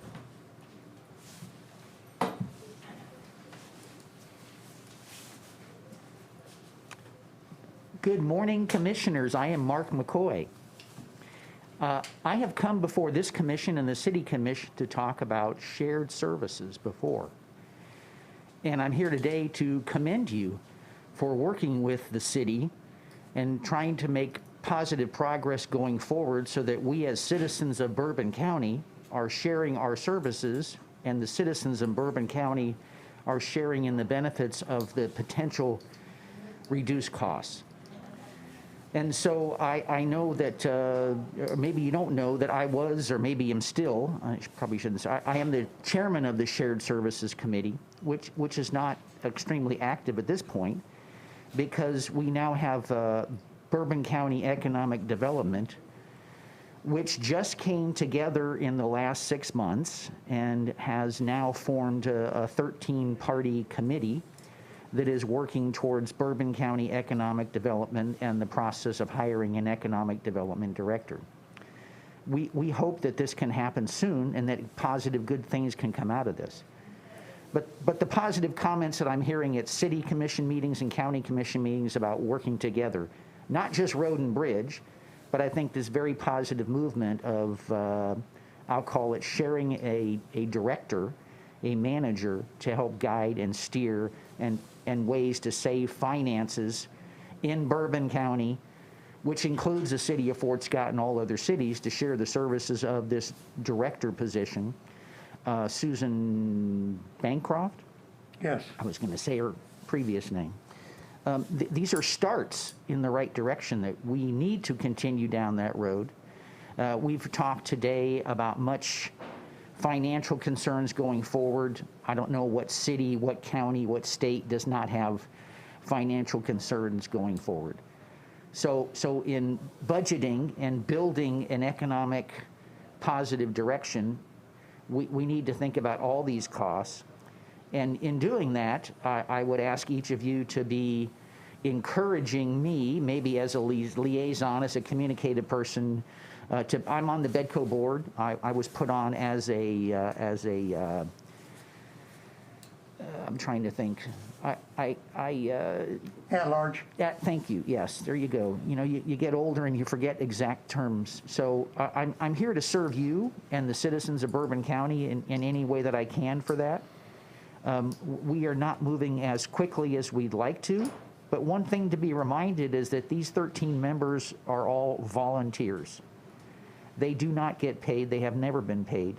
There are individuals who have spoken to us and encouraged us to try to move forward on the position of the Economic Development Director. I would agree. But the single most important thing is to hire the right candidate so that positive progress can be made in the quickest amount of time. I'm working with the time's up? Oh, No. Oh, okay. They just went off a little sooner than I thought. Okay. If it's up, the hook will come out. So I'm happy to be working with the Bedco board, and I hope that I can report positive progress to you in the near future.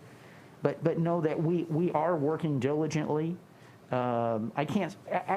I will not say that all 13 of the members are gainfully employed. I'm not. So I had an opportunity a couple of weeks ago to work on a project, quite a bit, that is potential economic development in the Bedco property area another mine loss in the property out there in the industrial park. So there are good things that are coming. It was a complete reorganization because the process needed to be completely rewritten and restructured. So I am not offering excuses. I don't think we should offer excuses. I think we need to get the job done in hiring the person and knowing that we are hearing what you're saying and we are doing our best to react to that. And I have spoken to the individuals who are working diligently to get this position out there and posted and hired as quickly as we can. I try to answer any questions if you have them. There being none, thank you for the opportunity to speak here. I'm going to go before the city. I didn't sign up for the agenda, so I don't know if I can get on there tonight. But the same thing, I would like to commend the city, and I know that you had a work session last week. I observed that on Facebook, and again, that's very positive. Your new commissioner over here attending the Lake Board. These are positive things about how we need to work together because Bourbon County is made up of all the cities, and people need to recognize that it's not the city of Fort Scott or the city of Uniontown. We all can go together forward. We can all go forward together as Bourbon County, and that's how we need to think of it, in my opinion. So thank you for your time. Thank you. Thanks, Mark. Thank you. No. Did you Just- ever- Can we respond, or are we done? Sure. Yeah, absolutely. That's the one thing that you probably want to, we didn't put it on there was commissioner comments. It'll be on there. We'll make sure it's on there next week. So I would just suggest amending your agenda to allow for commissioner comments. So we need to make a motion to amend the agenda to allow, I make a motion to amend the agenda to allow commissioner comments, Here, a second. RT to public comment. I second that. Any discussion? All in favor? Aye. Aye. Motion carries. I'm going to say something to everybody, I think. I'm pleased that Mark's on there, and I agree we need to hire the right person and not just hire the first person. I mean, maybe the first person's right, but take your time, get the right person. Ann, or Mrs. Dare, sorry. I agree if we could get something moving forward, like with the, of what we spend or whatever, that would be great. I think we are heading that direction. And like anything, I do think that's gonna take a little time. But I think it will get there. At least it's what I would like to see also. And then, I guess I think of the bond refinance as kind of refinancing your mortgage. You know, you're not getting less money, you're not getting more money. It's just you're going to be paying a lower interest rate. So, and if you can pay it off sooner and we have the money, that only makes sense. So, but, you know, we were paying 3%, we might pay 2%. You know, I don't know what the exact numbers are, but I think that's what we gave them permission to find out. So. And Clifton, I'd like to add also, during my campaign, I heard transparency, transparency, transparency. And I'm confident these two gentlemen here, we're going that direction. And everything that I'm involved with, and I know they feel the same way, we're going to be very transparent. And that's a good suggestion. We give details of why we pay KAC that. That's information the public needs to know. And they're a good organization. They provide a lot of training for us, et cetera. But I'm confident us three going forward will be very transparent. So on the issue of, you know, wanting to know how our money's spent, there is a report that we get monthly that actually details every bit of those expenditures. It's about 40-some pages long, and it's broken down by department, by elected official, and it is fairly detailed. What my hope is that we'll have a little bit of easier to read type reports as soon as we get Susan on board. She's going to be our business director and be able to provide a little more oversight and readability to these types of issues. And I'm pretty excited about that. As far as the economic development position, I'm hopeful too that it's going to be fairly soon that position is on the internet to be filled, and I'm right there with Clifton. We need the right person, not just a person. So they need to take their time and due diligence to get that person hired, because it's going to be a challenging job, and it's going to be beneficial to all the county. We're talking about businesses all the way from the west to the east to the north to the south in our county that have needs for economic development. And when he talks about the projects in our business development out, any time we can add a job and add employees, it's a win for the whole county. And I think we got a few exciting things coming up that we can't discuss right at the moment, but I think here in the near future you're going to be really pleased on the direction we've been heading, and hopefully that the transparency that you want, if it's not there, let us know. I'm not afraid to speak up and let you know what's going on. To speak into the transparency, because I've had a few people ask me about that. The unfortunate side of this is there are some things we just can't say at this point. And I hate it, but that's just, the law's the law, and I'm not going to break it. So, you know, do I agree with some of it? I don't. But unfortunately, it is, you know, we got to keep our mouths shut for some, you know. Yeah, non-disclosure agreements can cost you a lot of money. Yeah, I mean, if we do those things, we just can't, you know, I'm not willing to break them, unfortunately. And so there are some things that we just can't say. But I agree with what you want. I mean, those things should be absolutely, but, and I think they should be easier accessed. I don't know whether that's on the internet or how we do that. I mean, of course, that's down the road to figure that out. But, Hello, Laura. Hello, did I make it in time for the questions, comments? Just now. No, you're out of time. We already shut it off. See you next week. Sure. Did I got half of them? Yes. Yeah. yeah, raise your hand. No. Yeah. You've got 5 minutes, that's it, girl. I don't need 5 minutes. Several months ago when,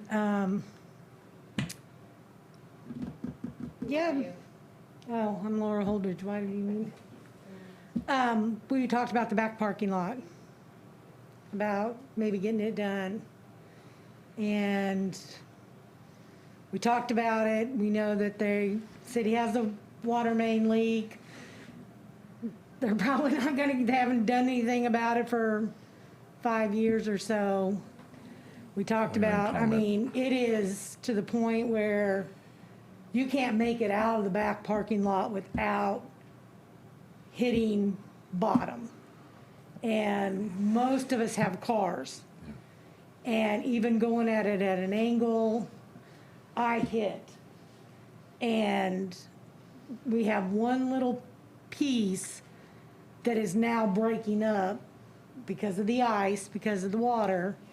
And if that piece goes ahead and finishes breaking up, we're gonna start damaging our cars out there. And we talked about putting something down and then laying some asphalt or quickcrete or whatever over the top, but putting a layer down to let the water go on through,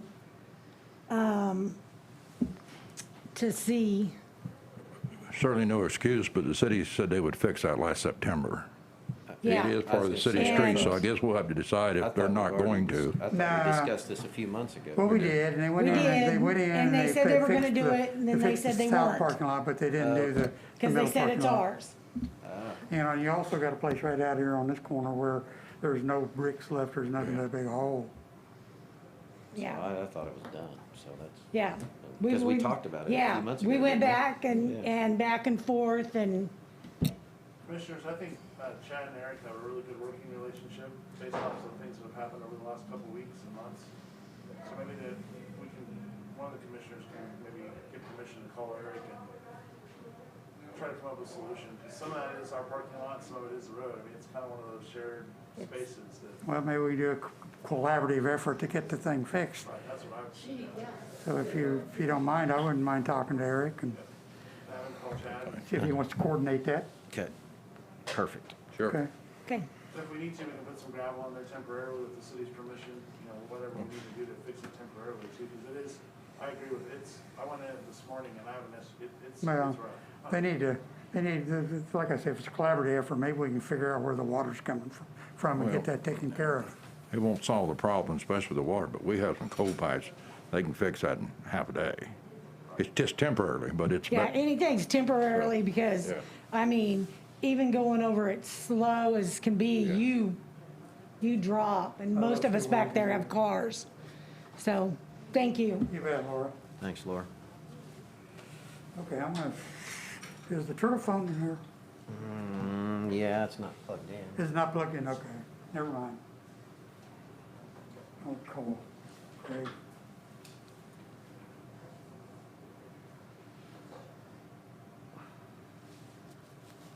Where are you on the agenda?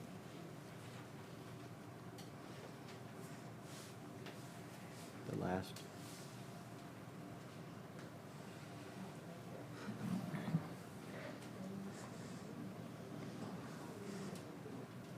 That was just to get Jim. No.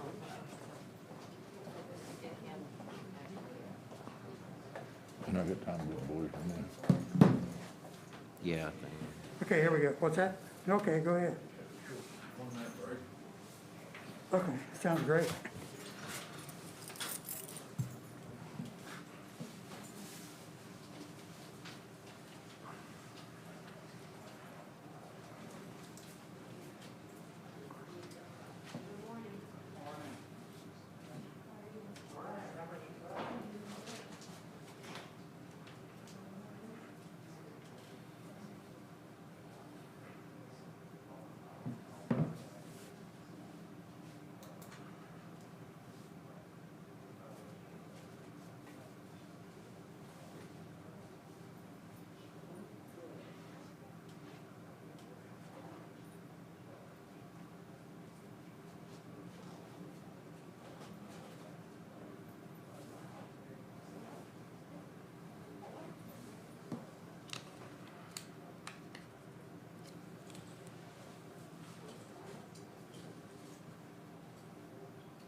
showed up here.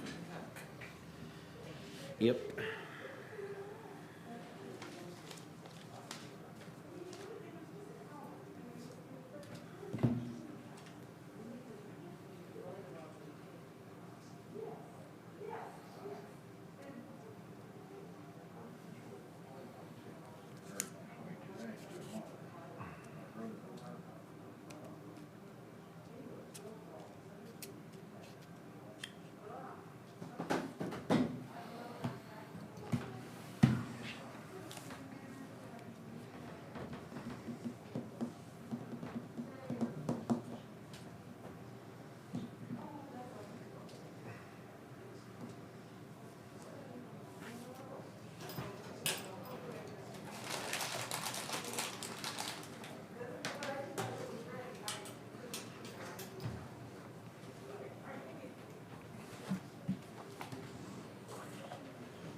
Hey, Greg. Len O'Hara. Good. So you are ready to discuss our bond refinance?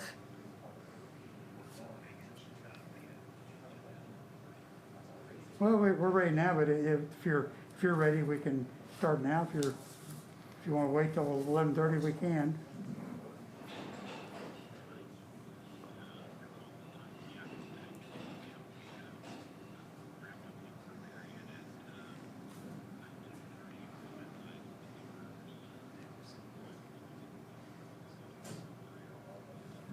Okay. How much? Okay. I tell you what, why don't you shoot me that email and I'll get it printed off so the other commissioners can see it, and then we can call you back.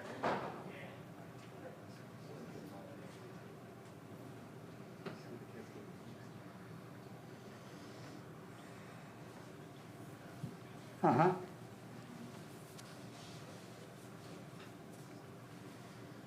Sure.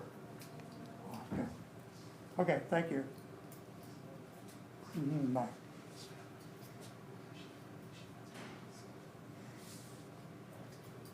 That may be what.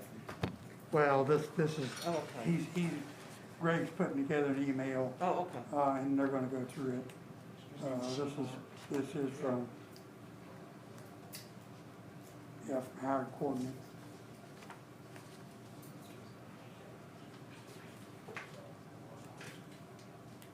So he says that for the savings, it's a little higher than what we thought, 366,000 total savings.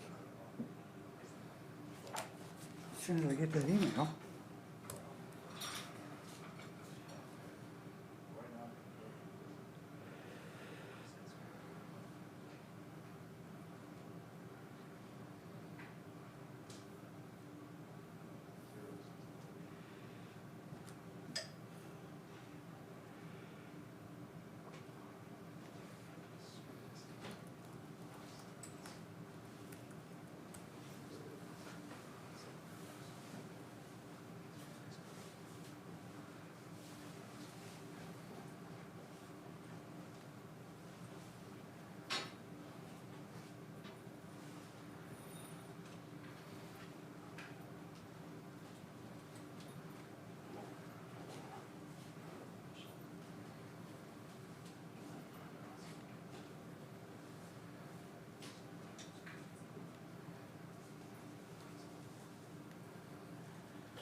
I'm sorry?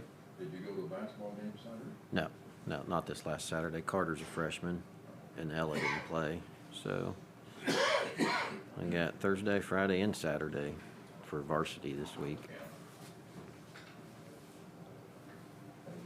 My oldest grandson hurt his hip.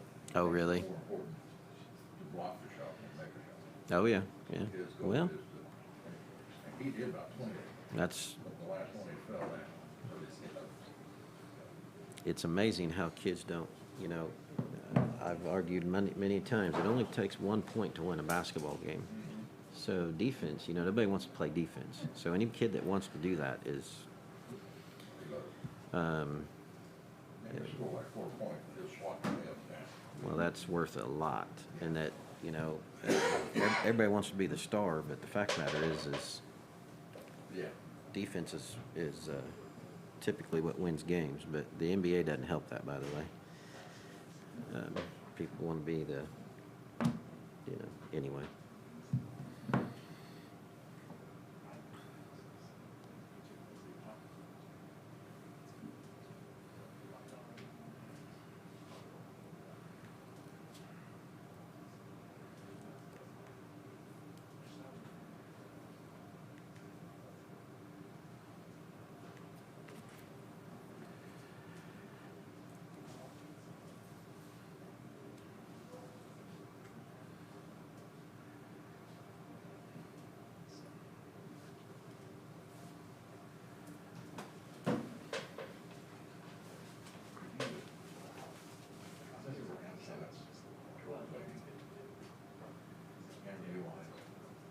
Yeah.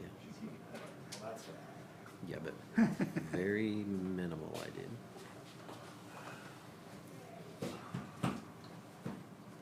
Okay. All right. Did you hear the ladies ask for a speaker or something? They said they can't hear us. When you put the speaker in, it makes feedback on the system. Ah, okay. Good answer. They actually need to move their chairs up here Yeah. closer instead of sitting way back there at the back. Because we talked about doing that early on. That added a whole nother layer of stuff to these recordings. So you had to be able to take that out.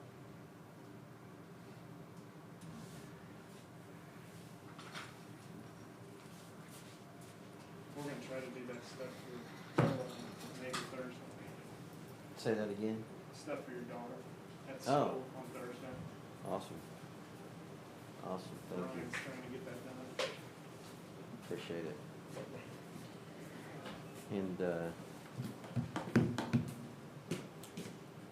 don't know if Dan will call you. I don't know if Dan has your number, but he'll call me because I'm gonna have to. I gotta head to. I got a 2 o'clock. So he was hoping. He was hoping after lunch. I think. But he did. You don't have to be there. But might be good if you were. Yeah, I can. Is it more foreseeable or not, if someone's gonna say that, what's the probability of it failing? It ought to be pretty simple. Because they're a lot smaller than what we originally thought too. Yeah, Right. which he doesn't care. He's got 3 others down here to do. I don't So know, you don't have 44. early afternoon, he says. That's the problem, it's the matter of. Yeah, just give him a cell phone number. I sent it to him. So We said, you used to tell me it was average about 40,000 a bridge. You're $1.8 million. Right. so he'll probably not the cheapest, Oh, yeah. but I can guarantee it's going to be done right. Well, that's more important. It's a Little bit, but you really know And if he says it can't be done, I promise it can't be done. Concrete block. I don't know. I mean, I've been up in there right under And that that's fast where, spots to and me, it's, if you you may can have have to like 5 meetings a year, but it's not terrible. you kind of have a Not mitigation yet, plan. but it, You take two And and a half years. unfortunately, you take you this know, one, I mean, it's since interesting. you're 8 years, you get spaced. You have The that 40 top bridges. material isn't bad. And you're gonna gain some every year, but still, Right. you Yeah. gain. I mean, 10 years, you're set. I mean, Yeah. really not. I mean, it's kind of expensive. By the time your second term hits, If you have to. the seventh year, it's done. But Well, that's different page than I had on. Second term, you're almost done. Well, I would say the biggest majority of it was after that fire. Yeah. Because those buildings were bid, get damaged. I mean, our train depot were roof damaged. So they're I'm great with that. Yeah, Good. I got the studs and stuff up there in the big old. Had them all weekend, Oh, did you? yeah. All 5 of them. But that was fun. Busy, busy. Good. I know that I talked to Greg earlier, and the S&P rating did come back as an A. There was discussion about even raising our rating, but they didn't do it because of the pandemic. What are they doing, Shane? He's trying to set up a Thursday. This isn't chunk change. Over 300,000. This is the ball on the jail. Yes, this is the bonds on the jail.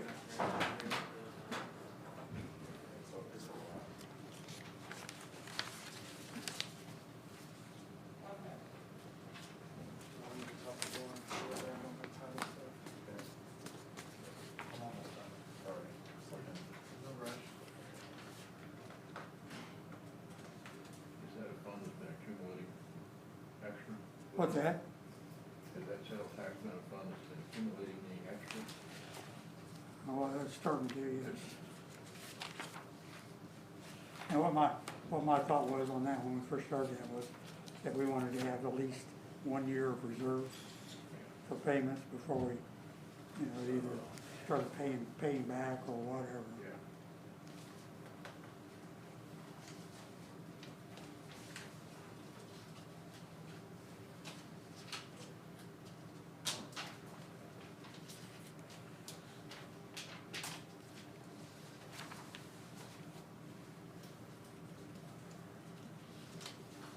Chairman O'Hara, this isn't confidential information, is it?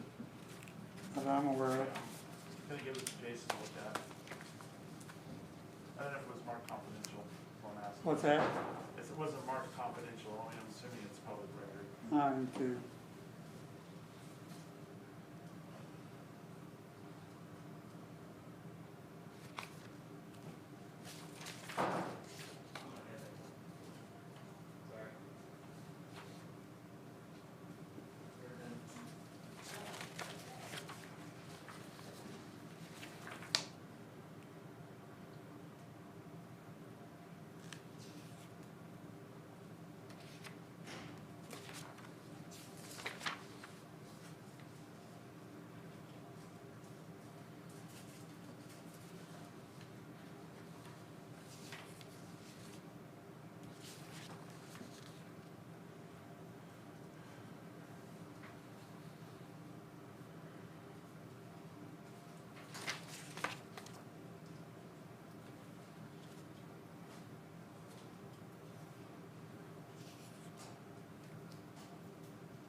You can get Greg on the phone, he can run through us on this.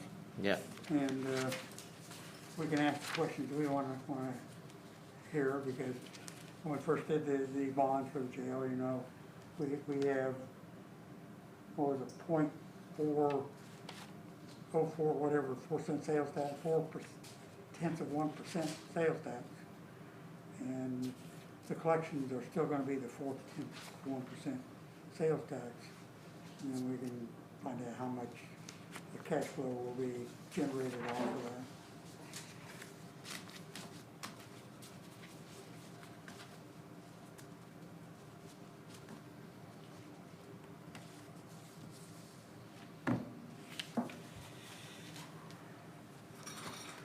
Like I said, the earlier we can pay this rascal off, the better. Mm-hmm.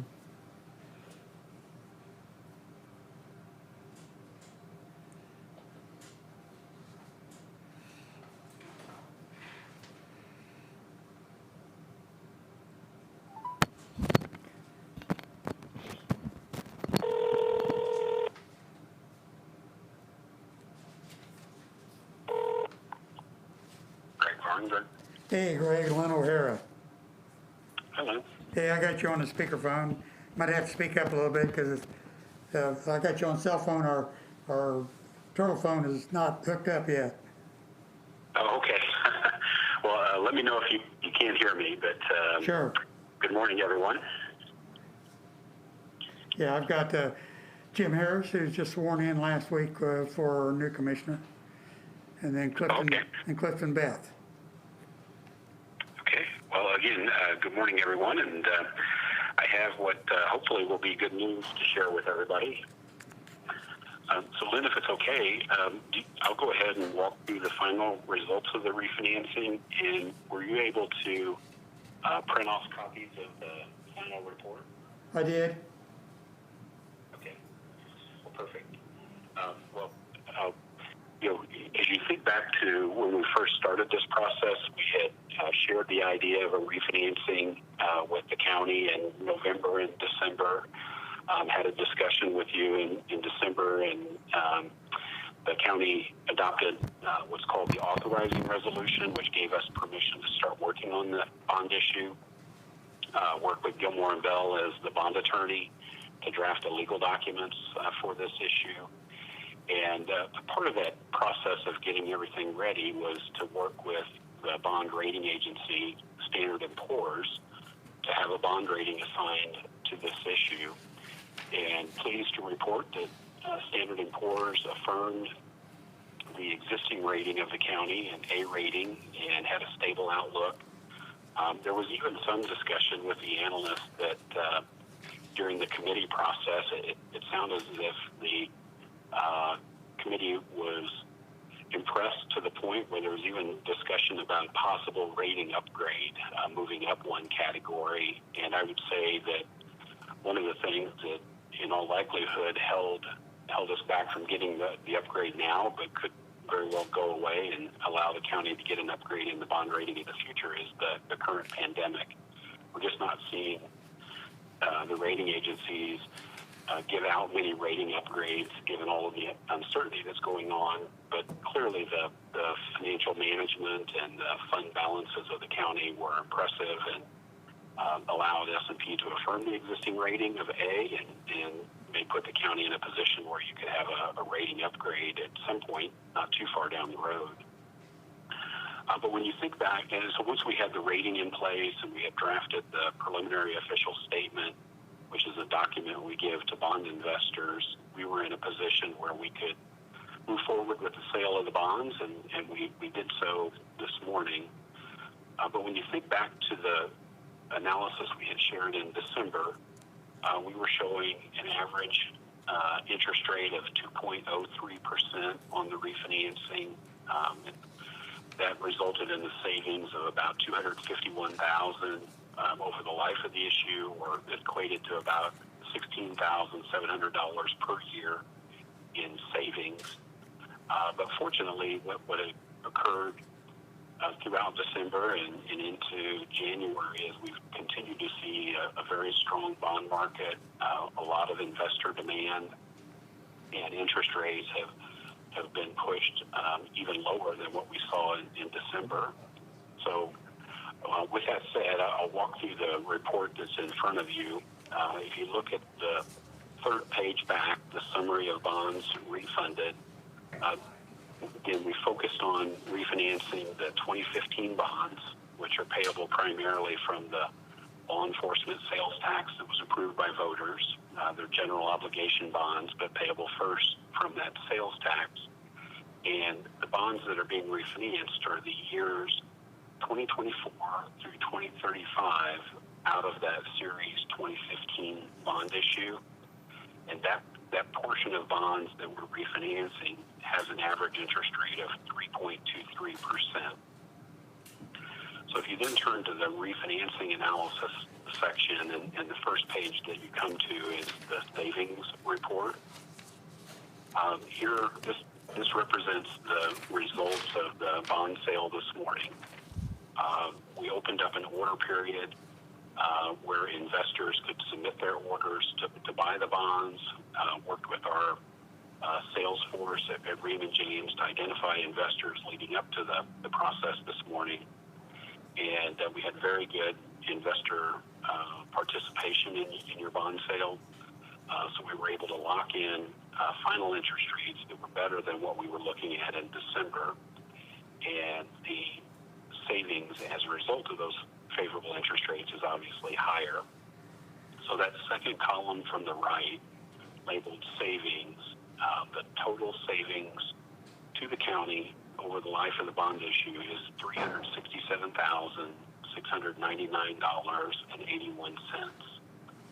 That is the actual amount the county will save. It's net of all cost. In other words, the cost associated with completing the refinancing are paid out of proceeds of the bond issue, and that savings number takes into account the expenses or costs associated with completing the refunding bond issue. So that $367,000, you'll notice we have a small amount of savings this current year, but really the bulk of the savings is in the years 2022 through 2035. We've not extended the repayment schedule. We've kept it the same as you currently had scheduled, with the final payment in 2035. And the average annual savings ends up being $26,006. If you go back to the average annual savings from December, it was closer to about $16,000. So we had a nice increase in the overall savings. It's about $115,000 higher than what we were looking at in December. And again, the interest rate on the bonds being refinanced is 3.23%. And the average interest rate on the bonds we sold this morning is 1.81%. So we were able to reduce the interest rate by 142 basis points, or 1.42%, again, going from the 3.2 to the 1.8% rate.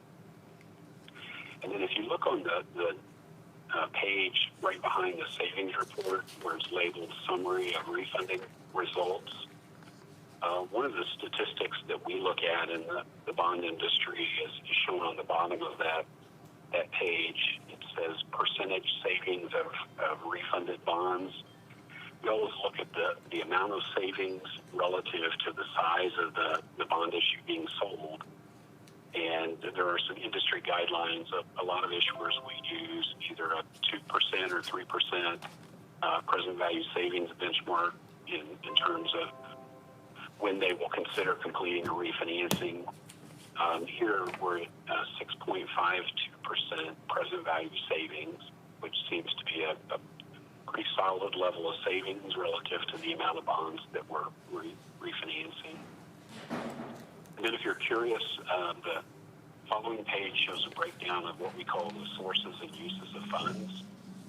We have the principal amount of the bond issue, $5,310,000, and then we're showing that the county would go ahead and make the scheduled March 1 interest payment, so we're not changing what you're obligated to pay on the 3/1 payment. But then the bottom portion of that report shows how those dollars are allocated. And when we complete a refunding bond issue, we take the proceeds from the new bond issue, put that into an escrow fund. The escrow fund will be held by an escrow trustee bank, and that $5,281,000 going into the escrow fund will be used to pay interest on the bonds that we refinanced until the first call date or prepayment date, when the principal will be called in, and the old 2015 bonds will be redeemed and called and paid out of the money held in that escrow fund. So once we put that money into the escrow fund, the county no longer makes payments on the 2015 bonds. You begin making payments on the new 2021 bonds at the lower interest rates, and that's how you're able to generate that savings. But then the other part of that table, the uses of funds, it shows a breakdown of the cost of issuance and the underwriting discount. Those are all the cost and expenses associated with completing the refinancing. And again, the savings that we're showing is net of all of those expenses. So the $367,000 is after taking into account the payment of the cost of issuance and the underwriting expense. And then the last page that I was going to share with you is the bond pricing report. You'll notice the second column from the right where it says yield.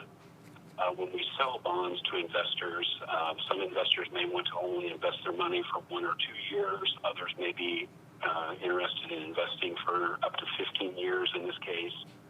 And so if you're an investor that bought bonds coming due in the first year, you'll get a yield or a return of 0.25%. If you're an investor and bought the principal payment or maturity amount in the final year, 2035, the return for that investor would be 2.15%. All of those interest rates are locked in, becomes a fixed rate on the bond issue, and it's the combination of all of those rates that gives us the new interest rate of 1.81%. So we've completed the sale of the refunding bonds. The savings is all locked in, subject to your approval.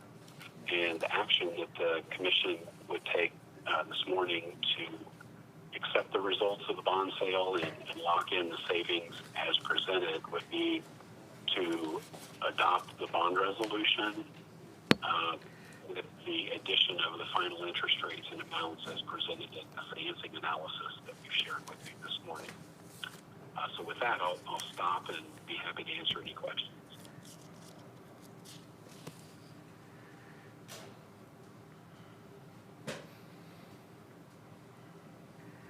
Just looking at through this fairly quickly.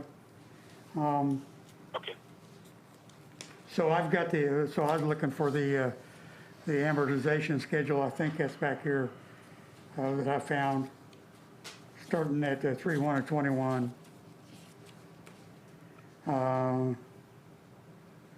And I'm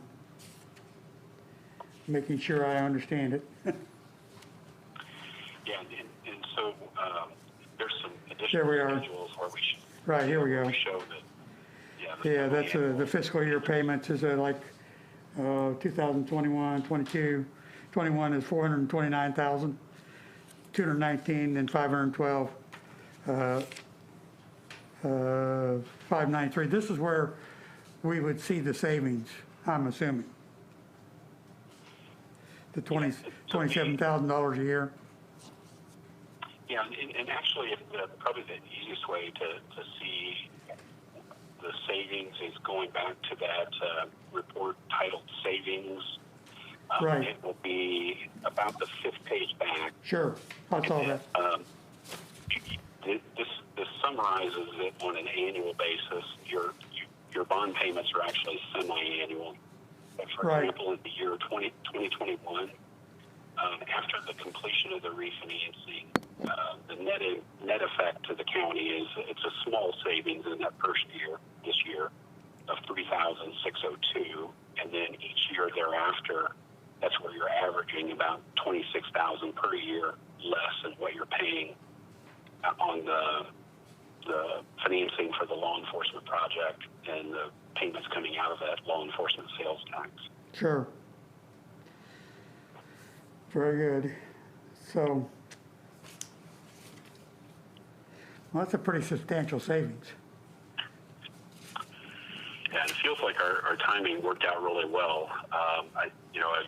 I know there's a lot of pages in our report, but if you look at the 3rd page from the back, okay, there's a table there, and what's really interesting just from an interest rate perspective, I mean, for the last year, we've been in a very low interest rate environment. We set an all-time record low in August of last year, and then going into the election in November, we watched interest rates go up about 0.5% or 50 basis points. Was a little worried that rates were going to get away from us. But then right after the election, we watched rates come back down about another 30 basis points.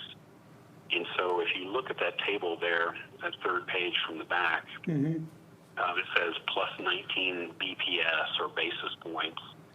on for example, a 20-year maturity of a bond issue. I mean, we're within 19/100ths of the all-time record low. So it's a little disappointing that we're not at the record low right now, but we're so close to where we hit the all-time record low in August. It's nice to kind of be right back at that point. And the page right behind that table shows the interest rate trend since January of 2020. And we came into the year, interest rates were improving. Then when the pandemic hit in March, we saw a lot of disruption in the financial markets. You can see that interest rate spike. And then it settled down pretty quickly in April. Set the all-time record low in August. Rates went up, came back down. And again, we're not far off of that all-time record low. So it really feels like our timing was ideal on this. You know where Justin went? Are you back over there? See if he's got any questions. You got a question? Yes, the length of the bond is this 2035? Yeah, same length. Yeah, we didn't extend the repayment. We just your Same thing. 2015 bonds have a This final is for the payment life of the bond. 2035. Oh, it wasn't sunset 10 years? No, Okay. no, this is for financing this for the life of the bond. See back there? I think he stepped out. He did. I want to see if he's got any questions.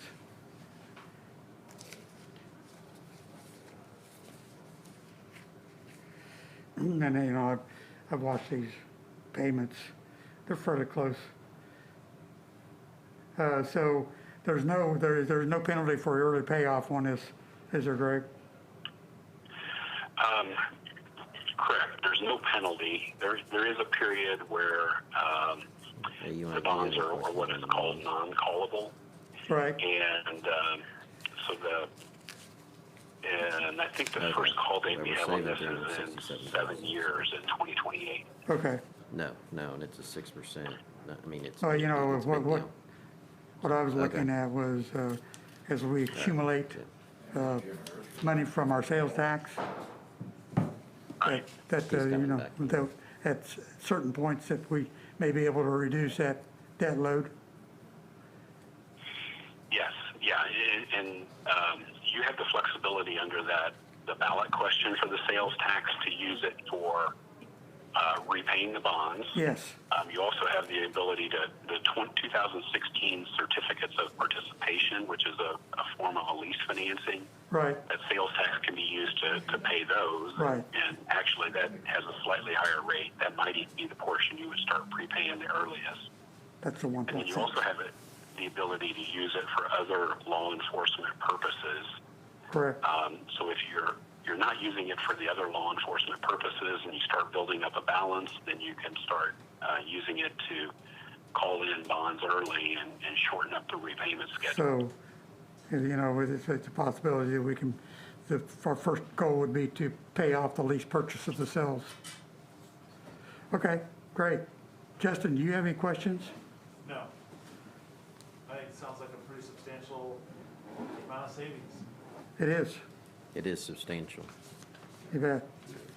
Okay, Greg, I have this packet that was given to me from Courtney Howard. Yes.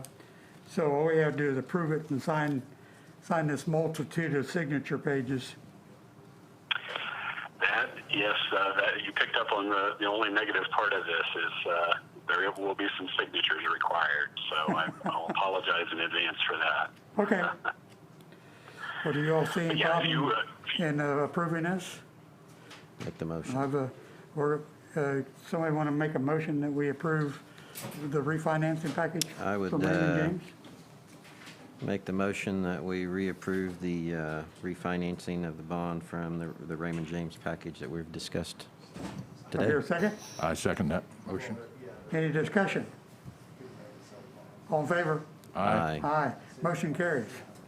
So I'll get this signed.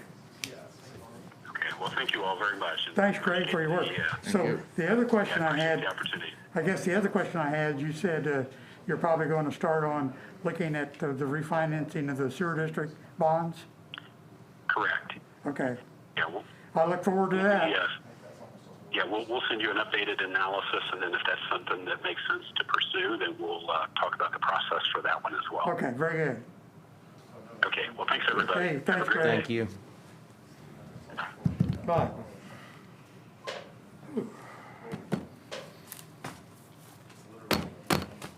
Do we need to give you permission to Yeah, sign yeah, that, or do probably we so. all Now I'm have looking to? at the signature pages here. Make sure it's all just chairman stuff. Yep, they spelled my name wrong. Uh-oh. Then we make So a- just, yeah. I make the motion that we allow Chairman O'Hara to sign the refinancing of the bonds for the jail issue. Second that. Any discussion? All in favor? Aye. Aye. Motion carries. Got anything else we need to discuss? Not at the moment. I make a motion that we adjourn for the day, January 19th, 2021. Do I hear a second? Yes, sir, I second that. Any discussion? All in favor? Aye. Aye.